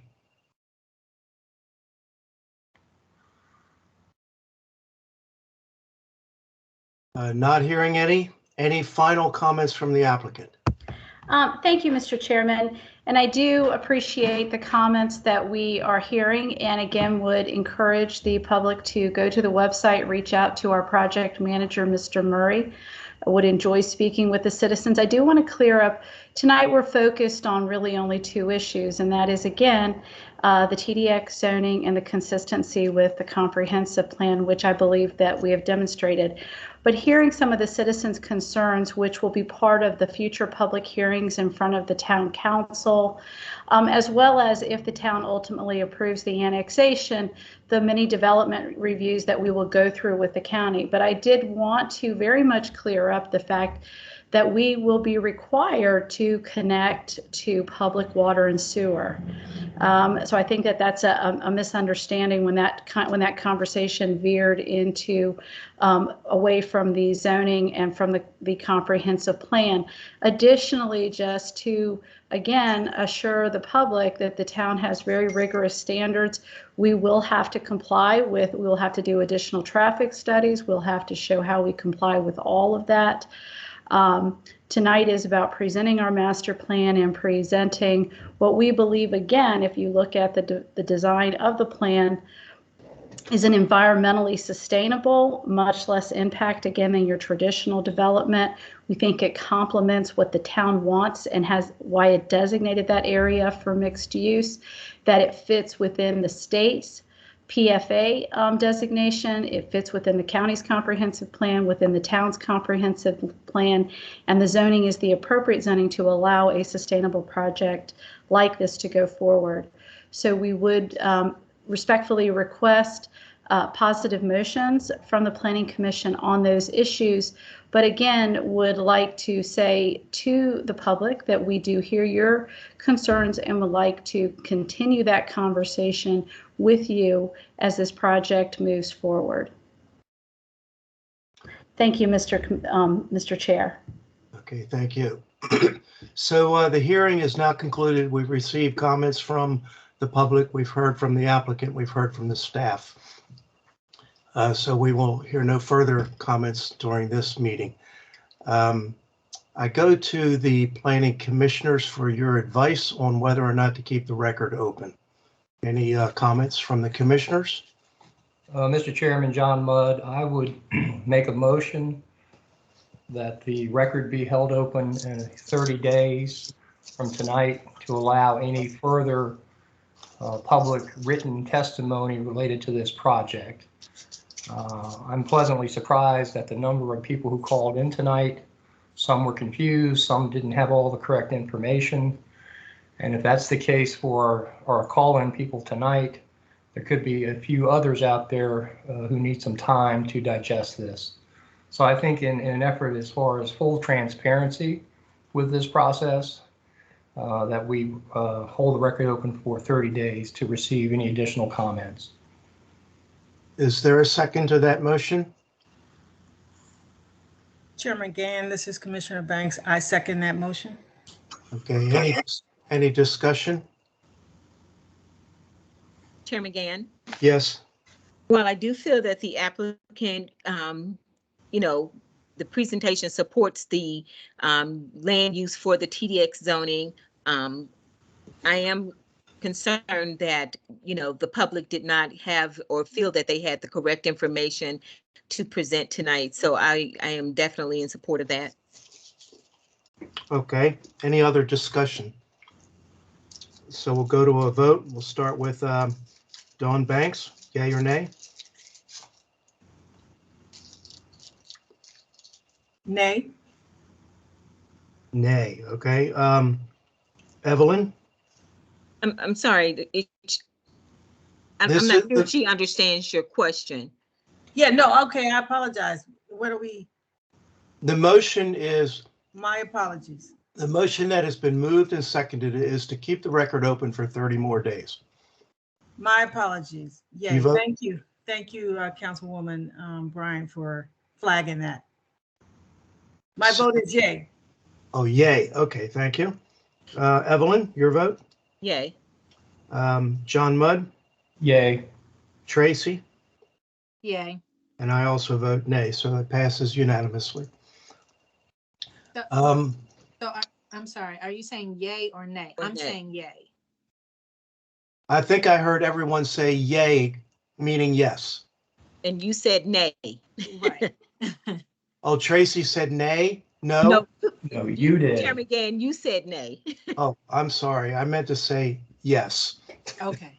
It's probably my fault. I started it off wrong. Thank you. Okay.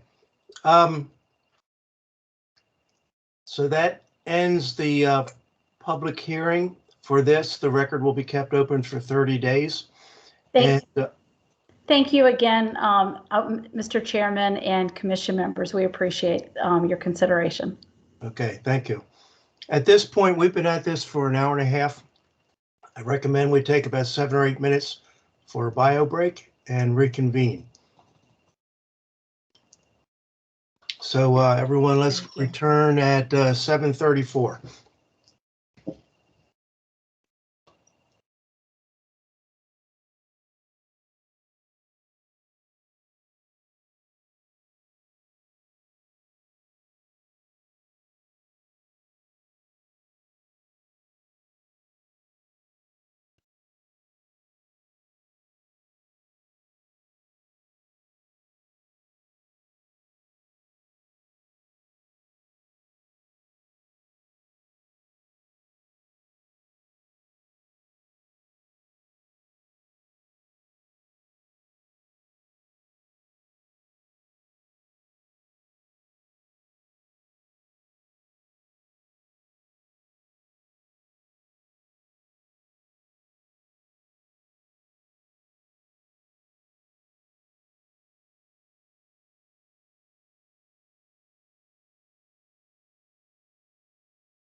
Anyone wishing to subscribe to future meetings for the town of La Plata, whether it be for planning or town council, link has been left in the comments section. Thank you very much for that, Mr. Hauer. Good reminder.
Okay, it is 7:34, reconvening the meeting. The next item on the agenda is the Villages of Rosewick. proposed zoning is NCX. And we'll go to Director Harrington for a summary of the staff report and recommendation. Right. Good evening again, Planning Commission members. Again, for the record, Janine Harrington, Director of Planning. So the Villages of Rosewicke annexation petition, again, is coming before the Planning Commission for a public hearing on the recommendation on the proposed zoning designation. The property authorized agent is Steve Scott with Scott Law Group, LLC, who is on the call, I believe. The existing Charles County zoning for this property is rural residential and industrial, or IG. The proposed zoning is neighborhood commercial mixed use zone, NCX. It is currently vacant. I believe there is one existing residential house on one portion of it, but the majority of it is vacant. And the proposed use is a mixed use development. The is just over 20 acres in size. To the north, across Rosewicke Road, is high industrial with Charles County. To the south is industrial low with the La Plata Commerce Center within the town boundary. To the east is TDX with the Heritage Green development. And to the west is Commercial Highways, which contains multiple different commercial properties in the town. For the background discussion, the applicant submitted an application for an annexation petition on June 18th of 2019 to incorporate the lands referenced above in the municipal town boundary. Town Council reviewed the petition at their August 10th, 2021 work session and provided a consensus to proceed with the annexation review. For the proposed development within the project, the mixed use is supposed to be apartments, which at this point may or may not be senior living, with a small commercial component to support the proposed development on the bottom. They have open space amenities and different options within the mixed use to have medical offices, technology, professional offices, and different types of uses along those lines. Primary access will be located off of Rosewicke Road, and there will be an exit, I believe, proposed onto Washington Avenue. Staff has provided a brief comprehensive plan analysis as a separate document. The proposed NCX zoning is in compliance with the future land use map, which shows the property as mixed use. Therefore, staff finds the NCX zone is the most appropriate zoning designation based on the acreage of the property, which is less than 25 acres in accordance with the NCX zone. And with that, I'd be happy to answer any questions, or we can go into the presentation. Any questions from the commissioners? Okay, then we'll go to the applicant. Excuse me. Good evening, Mr. Chair. Steve Scott on behalf of the applicant. Hello, Mr. Scott. And with us this evening also Stacy Lagana and Lawrence Abel of Abel and Associates. Also, I believe Kent and Laura Chadwick, the project owners, are on the call as well. We appreciate the opportunity to present this project to you this evening. We have a very brief presentation, and we kind of struggle sometimes with this particular public hearing because obviously it's focused on zoning, and we don't want to get this public hearing beyond its focus. But we want to present enough information for the Planning Commission to understand the project and understand the proposed land use, which obviously is directly related to the zoning. This is a project concept that's been in the works for quite some time. It actually was proposed many years ago, but sort of waited for the change in the plan, the town's zoning ordinance, and also a comprehensive rezoning that took place within the town after the zoning ordinance was changed in 2018. One of the things that happened in that comprehensive rezoning is the Heritage Green project, which is adjacent to this land, rezoned to TDX. And we think that rezoning to TDX of the Heritage Green project directly impacts the viability of this project being zoned CSX or NCX, I'm sorry, NCX, neighborhood commercial mixed use. One of the key aspects of the NCX zoning is that it's located to provide a transition between commercial and residential. And we think that this particular project and this particular property can do that very well.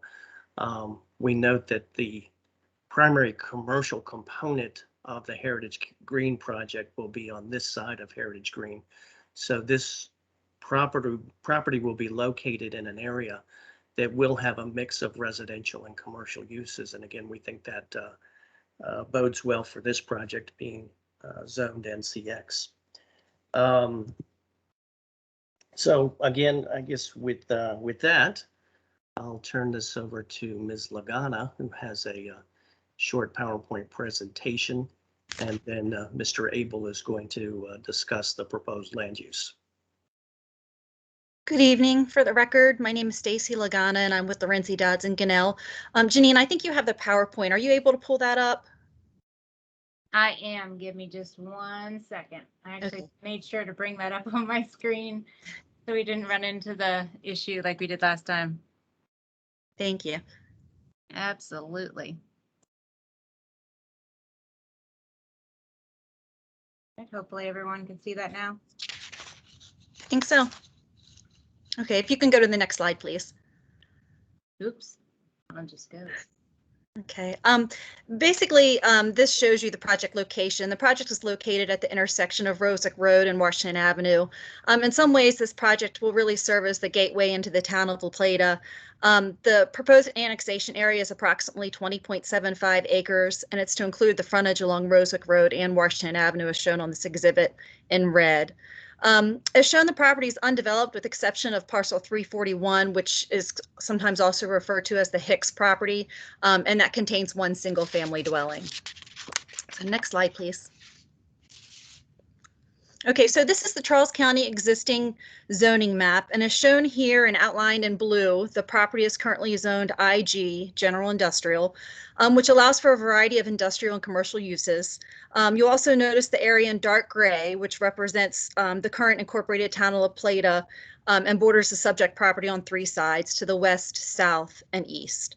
To the area of the north of the subject property, which is not within the incorporated town, is zoned heavy commercial. Next slide, please.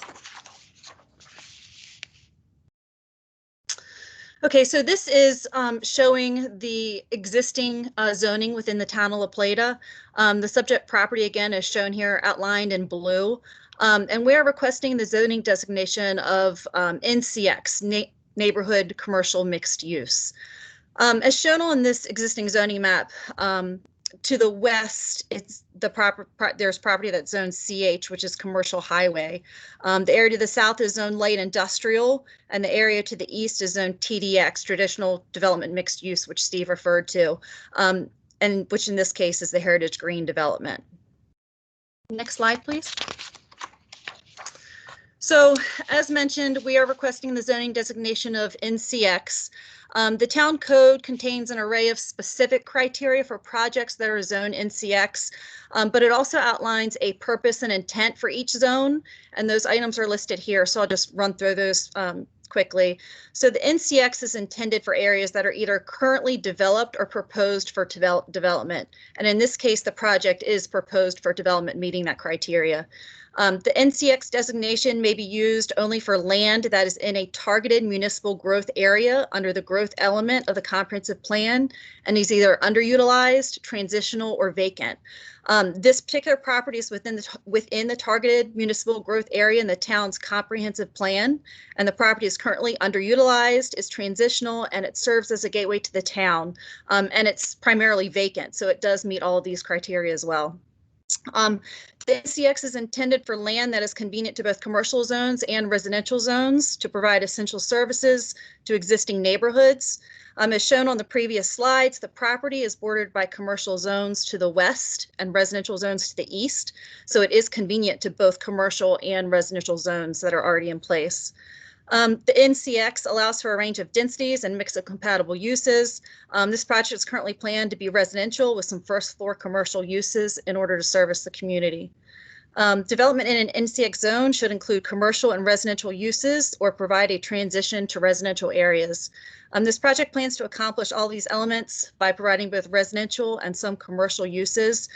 This will be a good transition from the commercial zone property to the west and the planned residential project to the east, known as Heritage Green. Next slide, please. What this shows is basically the future land zone use designations in the town of La Plata.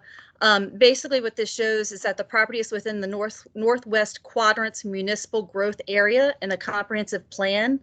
It also shows, designated by the light purple color here, that the desired land use is mixed use per the comprehensive plan. So the NCX zoning designation accomplishes this goal. And before I turn it over to Steve and Larry, I just want to reiterate that should the town annex this property, that following the annexation, we will then start the standard development review process. So this will include the step 3 stormwater management process, as well as a site development plan, which will come before you. It will be required to come before you at a later date with a much greater level of detail. So with that, I'll turn it back over to Steve. Thank you, Stacy. And I think we had mentioned, or Director Harrington mentioned, that that this project is being considered for some age-restricted use. I'm going to have Larry get further into that, but as I mentioned before, this project was envisioned several years ago. When it was first envisioned, there was a market analysis done, and there was a clear need for age-restricted multifamily housing. I guess the concept has been around so long now that that market analysis has gotten somewhat stale, and we're not exactly sure whether the best land use or the most viable land use for this project is still age restricted. So I just wanted to explain that to the Planning Commission. The concept of a mix of residential and commercial uses is not affected by that analysis, but there is some consideration at play still as to whether this would be age-restricted multifamily or non-age restricted multifamily. So with that, Mr. Abel, could you explain in a little more detail the conceptual land use for this project? Yes, I'd like to point out that it's the Rosick Road happens to be sort of a natural boundary for the town. And we have a hole in that boundary. It's like a donut hole. You've made it approvals on both sides of this property, and this property has a long historical use that dates back to industrial uses. It was appropriate at the time that those industrial uses were planned because you had state highway there. It wasn't even considered to be in the town, and it was an industrial use earlier. That was a sawmill, which basically served the agricultural community and probably most of the county. I too have been involved in this property for longer than just this particular zoning application. I've been involved with it as several industrial uses that would not be an enhancement to the town. Those uses are still viable, by the way, in terms of what could take place under county zoning today. And it is possible to, with well and septic, to have those kinds of uses. Fortunately, to the south, we do have an industrial use, the warehouses, the storage warehouses, but typically what happens with the industrial uses, they're not necessarily what would really be an enhancement to the town. So I think what we have here is this donut hole that's opened, and we have it on a prominent highway, Rosick Road. We have a shopping center that has been developed, which is a great enhancement to the town. We have a new office building that's come along, and I think we have high hopes that the same thing will happen with Heritage Green. So the idea is when you have a location like this, which you have substantially residential with the TDX property, and you also have Interestingly, St. Charles marching down Rosewick with townhouses, but there is very little commercial use. Now, basically, with that as background, I wanted to get into the project. Stacy kind of went over all of the things that are in the that make this property an enhancement from the standpoint of what's in the NCX zoning. So I just want to talk about what we have tried to do in the past. We looked at this project and we were way ahead of the time. Part of the problem is we were years ahead of the time. We came up with a design that was for senior housing, and it was also senior components to assisted living and so forth. And so it was really a fantastic project. Problem was that time marched on and we started having people to take up that use with other projects. And the idea is, and what would happen in the future is this will be an exceptionally designed project. We designed the project so that in any mixed use zoning, you need a housing component. That's the essential of it. It provides the 24-hour environment that basically pulls the project together. Simply, it's a little village within a very small area. It's designed so that it works so that you have commercial conveniences within the project.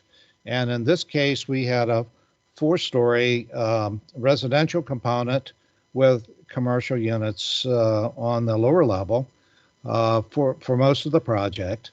And we also had a freestanding office building that was medical. We basically looked upon this project as a project for healthful living for seniors. That's the way that we started with this project.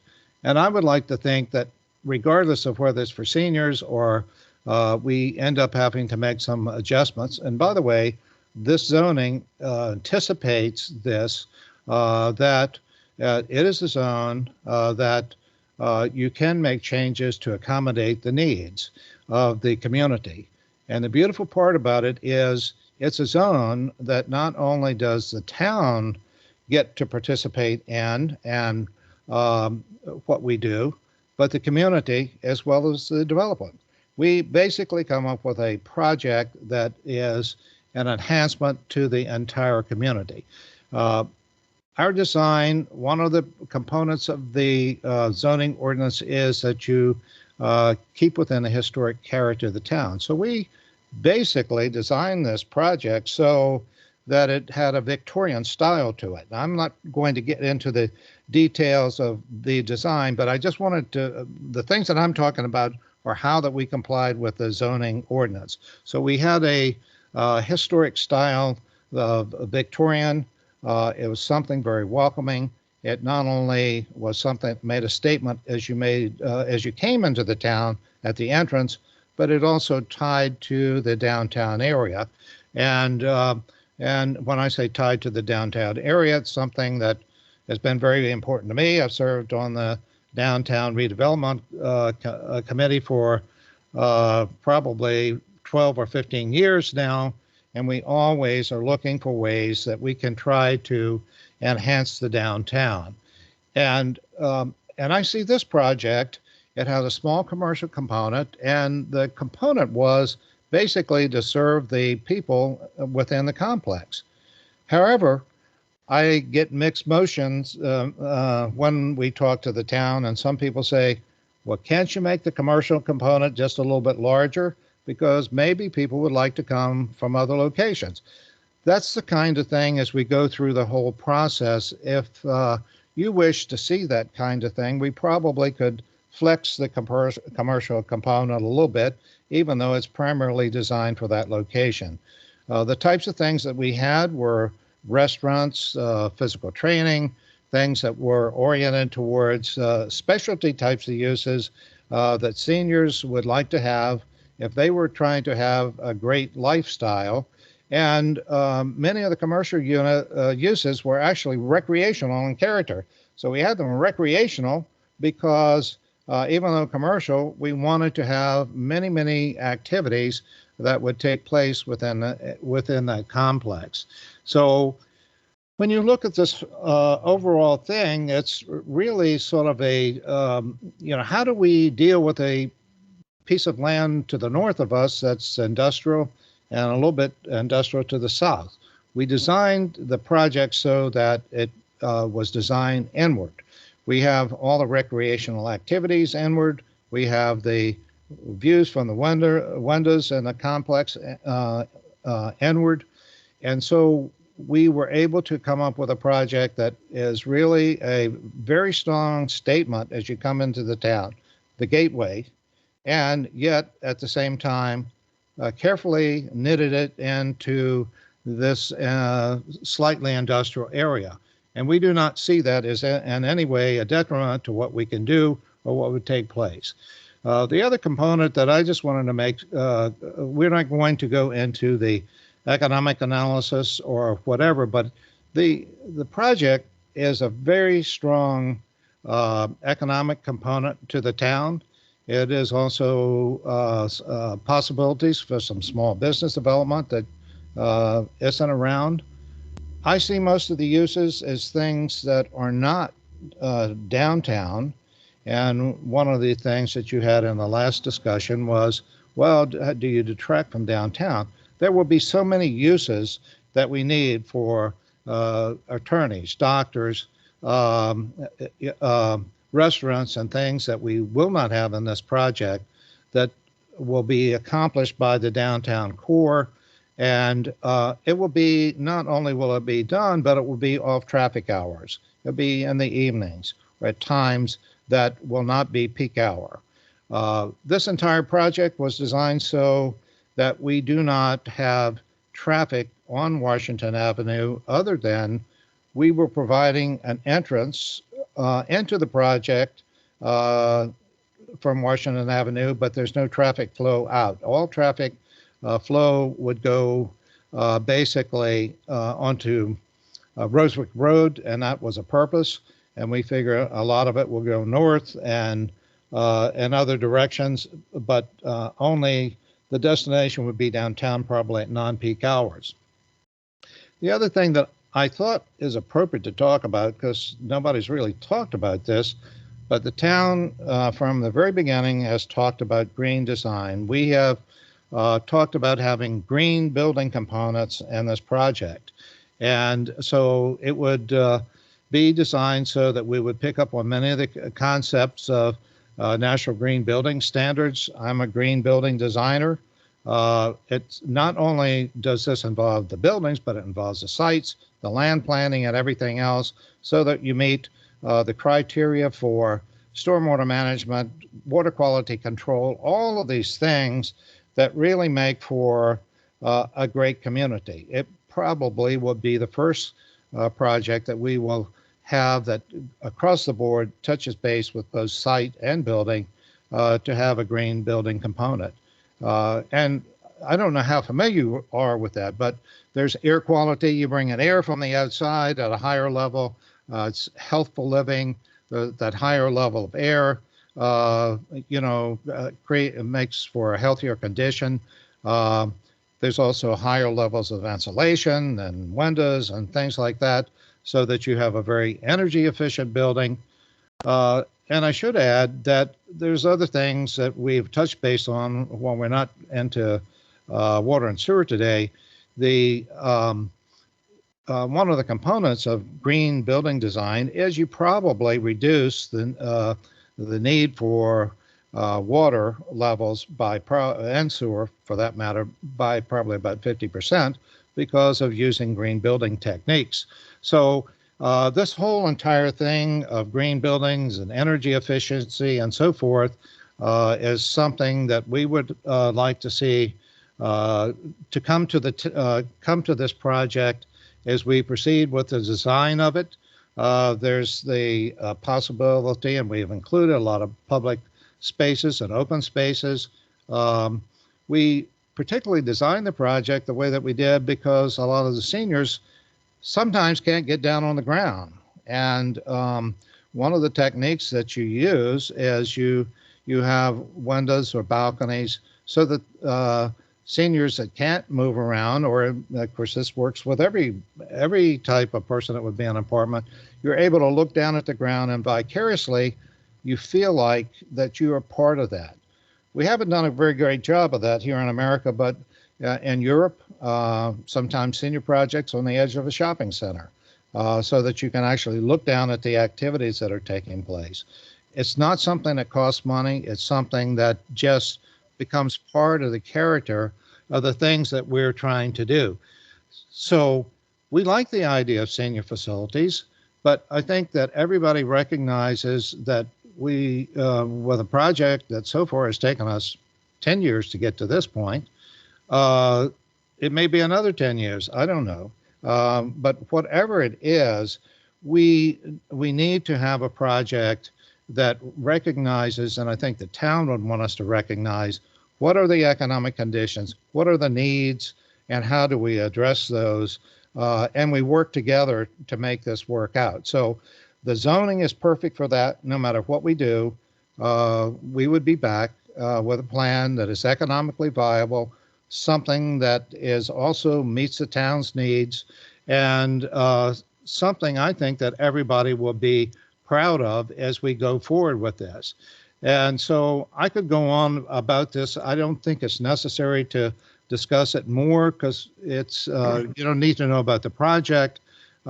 You need to know that we're conforming to the zoning. And this is a picture of smart growth. If there was ever smart growth that would be done in the town, it's with this project. And I think it can be a project that we all can rally around as the way a project should be done. Thank you.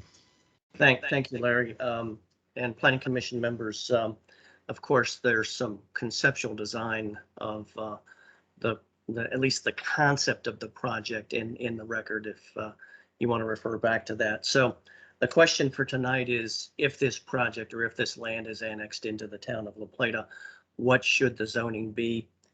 We think that's, when you look at the zoning ordinance and the comprehensive land use plan, relatively self-evident. We think the NCX is perfect for this particular project, which we think can be a very, very nice gateway project into the town of La Plata. We envision it to be a mix of residential and commercial that helps support the residential. The NCX is specifically intended to target properties that are annexed into the town and are to be redeveloped or developed in. So again, we think this is pretty self-evident what the zoning should be. We'll take record notice of the staff report and of the staff analysis of the comprehensive land use plan, both of which are consistent with our request for NCX zoning. And with that, we'll open it up for any questions or any other follow-up you may need. Thank you. Thank you for that presentation. Any questions from the planning commissioners?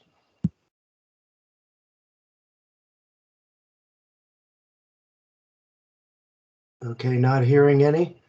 Do we have anyone from the public who wishes to speak?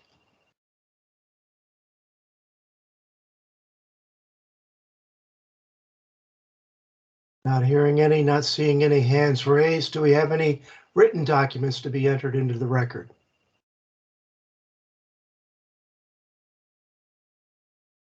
I have not received any written comments regarding this project. Okay, thank you. So this is the last opportunity for the planning commissioners to provide any comment or questions. Not hearing any closing comments from the applicant. Nothing further, Mr. Chair. I appreciate the time and attention. Thank you. Okay, and thank you. So the public hearing is hereby concluded. We've received no comments from the public. I would propose that we close the comment period and not extend it. And at this time, I entertain a motion on the zoning proposal to be NCX.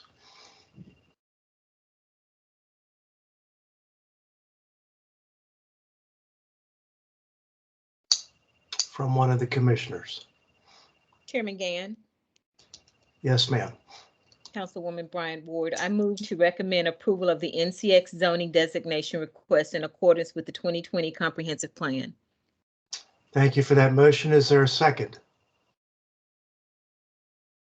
A second. That was Tracy. Thank you. Yes, sir. The motion has been properly made and seconded. Is there any further discussion? Okay, not hearing any. Dawn, are you in favor or opposed? In favor. Evelyn, in favor or opposed? In favor. Mr. Mudd, in favor or opposed? In favor. Tracy, in favor or opposed? In favor. And I also am in favor. Passes unanimously. Okay, that ends the agenda item for the Rosewick property. And Mr. Scott, Stacy, and Mr. Abel, appreciate your time and attention tonight. And we'll move on to the next item on the agenda. Thank you very much, Mr. Thank Chair, you. Commission members. Thank you. Take care. Before we move to the next item of the agenda, I don't think we did a vote for the zoning for the hub. Is that correct? I don't think you can until you close the hearing. I think that was part of that you would keep it open gotcha. until the next meeting Mhm. to hear any more comments. And at that point, you would make a vote on or make a recommendation on the zoning. Great, thank you for that clarification. Okay, the next item on the agenda, matters of discussion, steeplechase. And we have Ron Reimer, Stacy Lagana, and probably Mr. Scott again. So we go to Director Harrington for the staff report. Okay, so this is for Steeplechase Phase 2, Section 2, Part 4 for their final plat. Again, as you mentioned, we have Ron Reimer on the call and Stacy Lagana, engineer on the project. For anyone who at this point doesn't know where Steeplechase is located, it's located on the southbound side of Crane Highway or Route 301 at the intersection of Catawba Drive. It's zone PDST. This particular portion of the property is 2.97 acres. I won't get into all of the background details since there's a lot of it, and I think that we just saw this with the Part 3 not too long ago. But the applicant has submitted an application for the review and approval of the final plat for Part 4 of the Phase 2, Section 2 portion of the Steeplechase subdivision with a total of 32 lots. So we'll go down to, there's a lot of background here. I'll go down to the page 5 for poor Craig that's trying to keep up. Just to recap, for the Part 3, which had a total of 35 dwellings, was reviewed and approved by the Planning Commission on August 4th of 2021. We did have a condition that Part 4 couldn't be submitted until the new pump station had been built and operational, or until the Director of Operations determined that sewer capacity was available. And so that brings us into Part 4 and why you are seeing it tonight. So for the 32 dwelling units that are proposed within Part 4, we have 2 two-story townhomes. I'm sorry, 18 I'm a little tired now. 18 two-story townhomes and 14 three-story townhomes. And there's also 1.6031 acres of open space. So the reason why we are proceeding forward with Part 4, even though the pump station has not been built, is that our contractor, Macrone Engineering, who is working on the town's wastewater treatment plant, Southwest Quadrant plans, working with Steeplechase and the rebuild of their pump station, after looking at updated numbers, determined that there was capacity for the remaining portion of Phase 2, Section 2 for Part 4. On the February 11th, 2022, we had received those updated calculations from Macrone with the newly adopted flow factor of 250 gallons per day per EDU, which stands for equivalent dwelling unit. The Steeplechase pump station has a capacity of 270 gallons per minute in its current state. And based on the calculation below with the 250 gallons per day per EDU flow factor, that would allow the total for all of phase 1 and all of phase 2, including part 4, would be 239 gallons per minute, which is less than the 270 that it is rated for. And therefore it can accommodate the additional units on that site. I do want to point out that we are proceeding forward with the upgrading of that pump station, which will accommodate over 1,800 EDUs for the Southwest Quadrant. And from what I've heard, and Ron, you may have more information than I do, but that's looking to be completed by July of 2022. So staff is recommending approval of the Steeplechase Phase 2, Section 2, Part 4 Final Plat in accordance with Section 173-24 of the Code of the Town of La Plata. And with that, I'm happy to answer any questions, or if you have any questions of the applicant. Any questions from the commissioners for either Director Harrington or the applicant?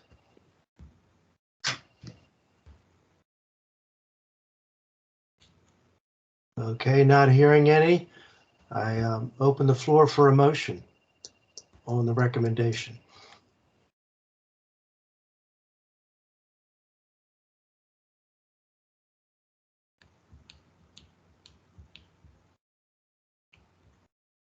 Would anybody like to make a motion, please? Do we need to liven the crowd up? Do we need to start singing and dancing? Keep me on my toes?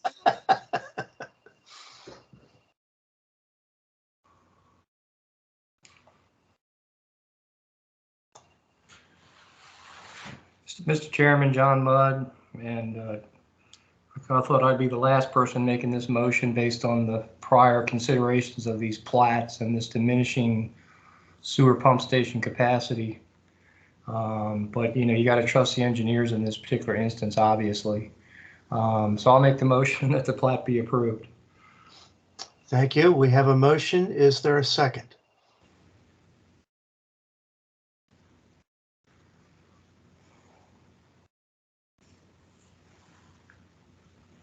Should I do a roll call for a second?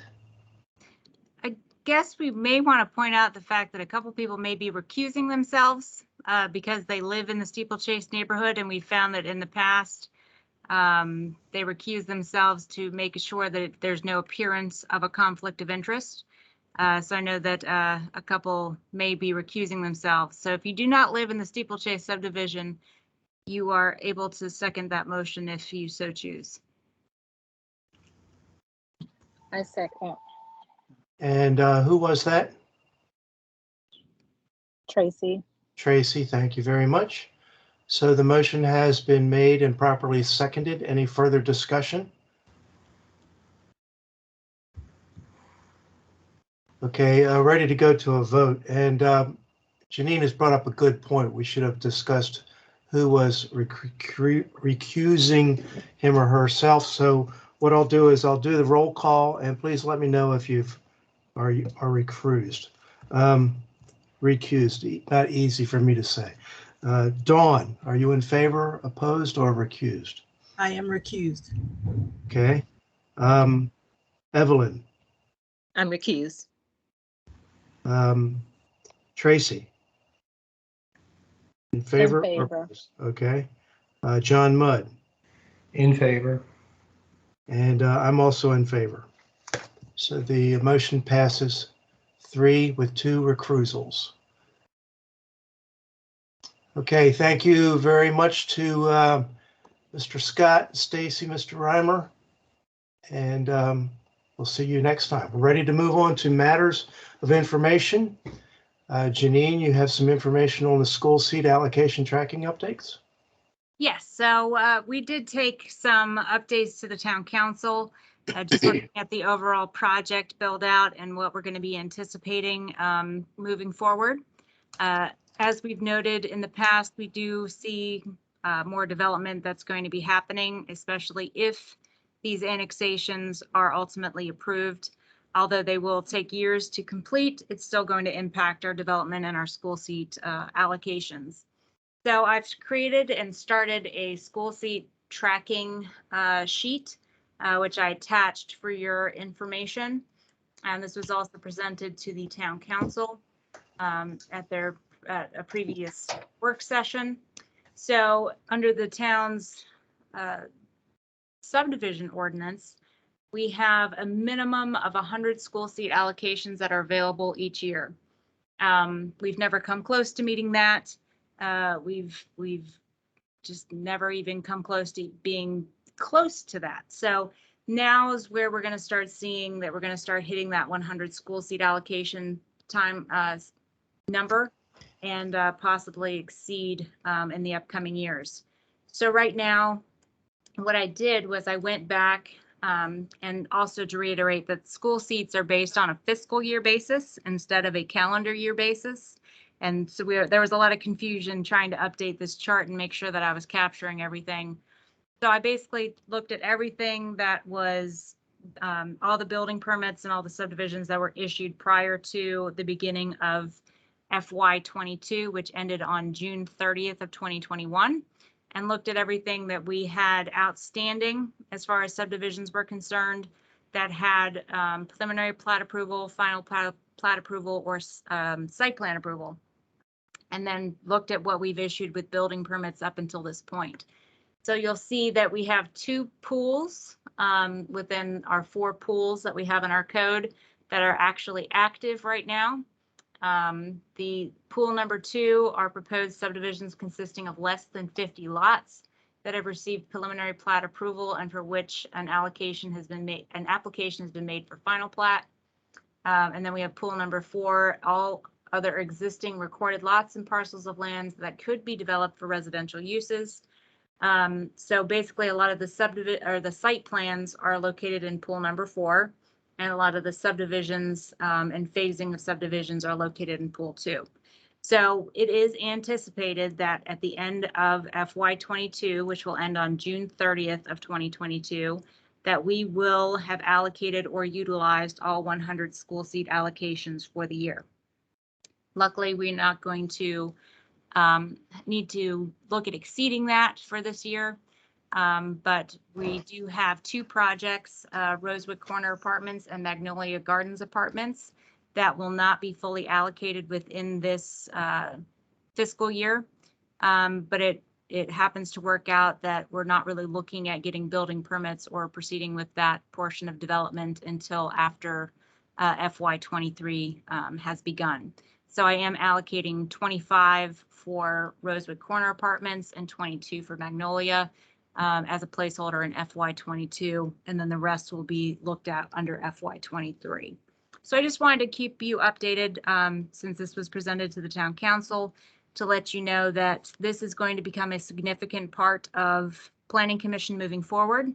As you can see on the chart tonight, we have Steeplechase Phase 2, Section 2, Part 4. That I have there. I had anticipated the 32 lots approved, no lots recorded. And then you can see that we have the total number of allocations that are required is 15 based on the Charles County yield factors. And so then we will be allowed to allocate 15 based on this final plat approval for the subdivision. So I just wanted to show you that, keep everyone updated, and if there are future subsequent updates, I'll make sure to share those just to keep you in the loop, because this will become a part of my staff report moving forward. And for preliminary plat, we're looking at how many they're going to need, and they're actually allocated at final plat. So that's something that we'll have to keep in mind.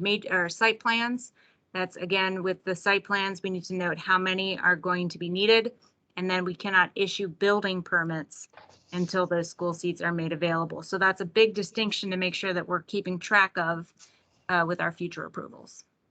Does anyone have any questions on that for now? Very good tool. Any questions or comments for Janine?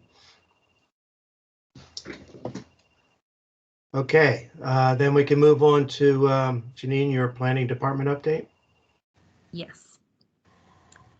Okay, so for upcoming projects, we're going to be seeing Heritage Green Parcel O, the townhomes at Potomac Square, which is a major subdivision with townhomes. Heritage Green Parcel A will be coming down the pipeline. Right now, we're looking at their stormwater plans. We're also going to be looking at a lot of code revisions and code updates to make sure that we are having the best and greatest information out there. So we'd already discussed looking at the parking regulations. I'm currently looking at other jurisdictions, municipalities, looking at the American Planning Association for recommendations and guides. So I plan to bring all of that information together, get a draft, and then I'll bring that forward to you for review, comments, edits, and we can go from that point. We're also going to be looking at Chapter 191, the sign code. We've revised the design review board process, so they will no longer be reviewing signs. It'll be an administrative review. They will still be looking at common sign plans. So I wanted to bring this to the Planning Commission as soon as possible because I'm just finding there's a lot of issues with our sign code. And not only that, but residents and applicants are having a very difficult time understanding, and it's difficult to enforce a lot of these regulations because there's a lot of gray area. So I want to make sure that that's updated to a more flexible code. I found an example through the, it's similar to the International Building Code. It's the International Sign Code. And they have some really good examples on how to fix your sign codes. For new business updates, we've been making sure to update the town council, so I want to make sure to update the planning commission as well.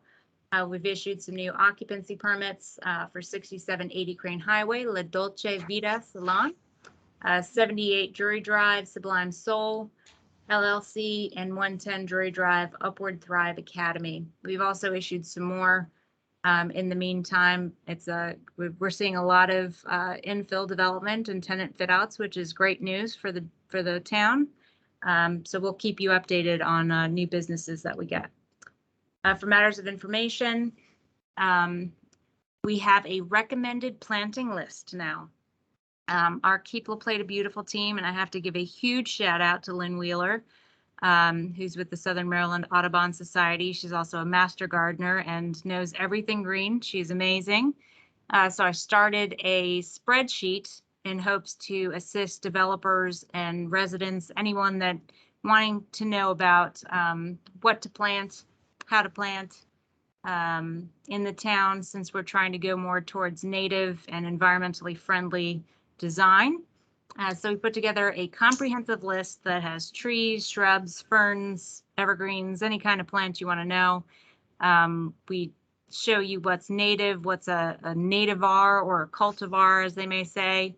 And we also have a banned plants list. So that's really the only list that you cannot plant in the town because they're invasive and they are detrimental to our ecosystem. So she did a lot of work on that, and I really appreciate her help and Kelly Phipps and everyone with the Keep La Plata Beautiful team in assisting with that spreadsheet. So that is available.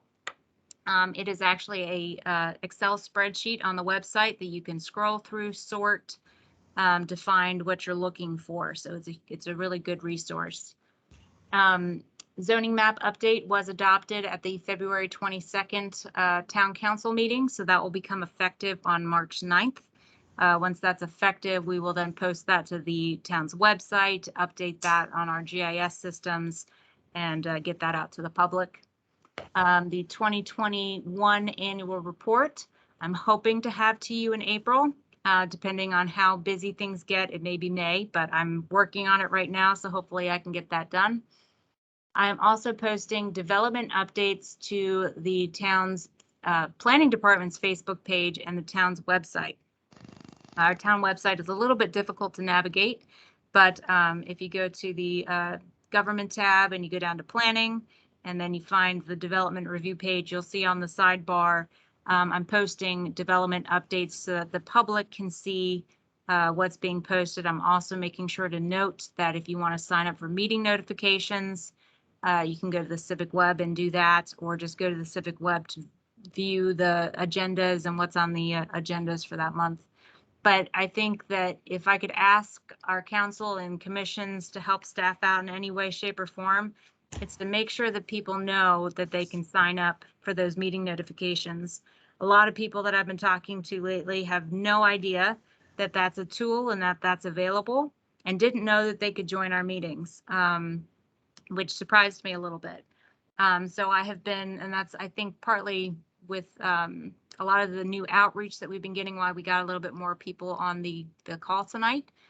So the more we can spread that knowledge and to let people know that they have a voice and that they can call in is a huge benefit to our system and our development review process. And then, as I mentioned, with the draft code updates, as far as the Planning Commission is concerned, the subdivision chapter needs a complete rewrite. It's very outdated.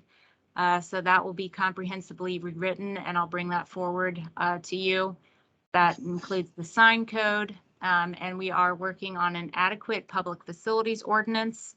We're taking examples from Charles County's adequate public facilities ordinance. I've been working closely with them to get ideas, and it is currently with the town attorney for review and proceeding forward with that. But since it's under Chapter 191, that will need to come before the Planning Commission. And finally, a form-based code for our downtown redevelopment area. It's also our sustainable communities area. We're trying this out for flexible zoning. It doesn't follow the regular Euclidean zoning model where you have R21, everything has its own little zone and its own use that's allowed. It's a much more flexible approach to zoning. And it allows, doesn't really talk about uses, but it talks about form, density, setbacks, heights, those types of things. And we're trying to really get redevelopment happening in downtown and to try this out and see if it's something that the town should look at moving out towards our commercial areas. And one final thing that's not on the updates, but it's something that we've been talking about on a staff level, is that the Planning Commission currently does not really have a rules and procedures manual. I've been talking a lot to the Maryland Department of Planning. Joe Griffiths is the representative. Not only have we been talking about annexations and the legislative process, but he also brought up the fact that a lot of municipalities and jurisdictions are starting to have rules and procedures in place. And that really helps set the tone for a lot of these different meetings as far as length of time for presentations, different decorum and how things should be handled. And it makes everything very clear. So I found several examples and anyone can go take a look at that. I can send that out to the Planning Commission. There's some examples on the Maryland's Planning Commission Association website under the Maryland Department of Planning. And I think that there's some good examples that we can take from, and I'll bring those to the next meeting so we can start to discuss that and put that together. I think that'll be very beneficial for all of us to have moving forward. And with that, if anyone has any questions, I'd be happy to answer them. So what are you doing in your spare time? I'm trying to sleep. That's about it. Okay, any questions or comments for Director Harrington? Mr. Chairman, John Mudd, and I'll make a comment here before Evelyn does her final town update. I apologize earlier. I was hooked into the meeting, but I had no microphone access. So that's why I was quiet during the minutes. Anyway, I was lucky to reconnect and obviously have been actively involved. My comment tonight, and I meant to make this early in the meeting, has to do with the volume of items on tonight's agenda. Honestly, I understand backlogs occur. I understand there's pressure from developers to move forward on a quick pace. But I think scheduling these many public hearings, now again, we're lucky tonight because one of the three had to be postponed. But honestly, as a Planning Commission member, and I've worked a long time with planning commissions, I've sat up till midnight for many a public hearing. But it does a disservice to the members of the commission. It does a disservice to the public to try to jam this much volume of issues and exhibits and testimony in one evening. I often hear that, well, the concern is the planning commission only meets once a month. Therefore, there's such limited times when these projects can move forward. The Charles County Planning Commission meets twice a month as a regular basis. And I would be more than willing and happy to meet as need be, special meetings, a second meeting per month, a third meeting per month when things get backed up, so that this commission can have a reasonable agenda to consider in a given night. It's material and information overload in most cases. Seems like there's very little time for good discussion amongst planning commission members. And we clearly need to have a slowed down approach when it comes to public hearings, and certainly need to be transparent in our ability to encourage and hear from the residents who may have issues with these topics. So again, not trying to be critical, but I think tonight is a prime example of 10 pounds in a 5-pound bag. And Janine, I don't aim this at you. You've got a tough job to do. You've got way too much to do for one person and not an adequate staff to help you. And I'm sorry for that. But anyway, if we can consider this in the future, and I hope the other planning commission members will think about this issue. A lot of you are new to this process. And at the same time, your participation is going to be critical as we move forward. So I think if we can take these in reasonable bites with reasonable issues per meeting, we'll all be doing a better job for the citizens of the town. So that's my comment. And again, more than happy to meet more than once a month. I hope the other planning commission members could also be willing to do that. So with that, I will close my mouth for the night and appreciate all your all's hard work. And if I may just, thank you for your comments, and I definitely understand. I told 2 projects that they couldn't be on this agenda because of the number of projects that we already had. And so we're behind on the schedule for getting them for review and approval. But this is also where I think that the rules and procedures will come into play to know, how many meetings you want to have, how long presenters have. I think that that's another big thing. And we're also talking about annexations in particular, because the annexation review for the Planning Commission is not a requirement by the Maryland Department of Planning or the Annotated Code of Maryland. And most municipalities actually don't hold public hearings on the zoning designation recommendation. It's simply a review, just like we would do with any site plan. Throughout the process, I've had examples from other municipalities that we are going to be discussing internally with the town attorney. But it's something to look at, and it does cause a lot of confusion with the residents and the citizens, as the Planning Commission is not the approving authority on annexations, but they are a recommending body on the zoning alone. I think that opens up a lot of questions and concerns from the residents and from citizens, and rightly so, when they receive a letter that says annexation happening. And that's really, should be for the town council to hear those comments and to make that decision as part of the approval. So I definitely hear your comments, and we're doing our best to keep things moving for the development community while still keeping a reasonable agenda. So thank you for your comments.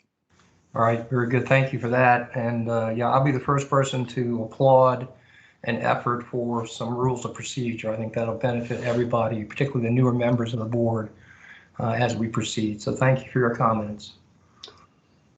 Commissioner Banks, do you have a question or a comment? Not a question, just a comment. I just wanted to commend and thank Director Harrington for her obvious outreach efforts to ensure that the community and the general public has access to these meetings. And I appreciate her reminder that we also have an obligation and a duty to make sure that we pass the word around as well. So thank you.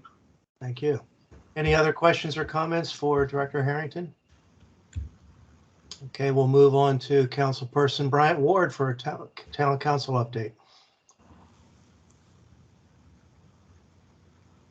I will be very quick. Chairman Gann. Only two updates for you. The town council voted to approve the lease for the new library in La Plata with Charles County.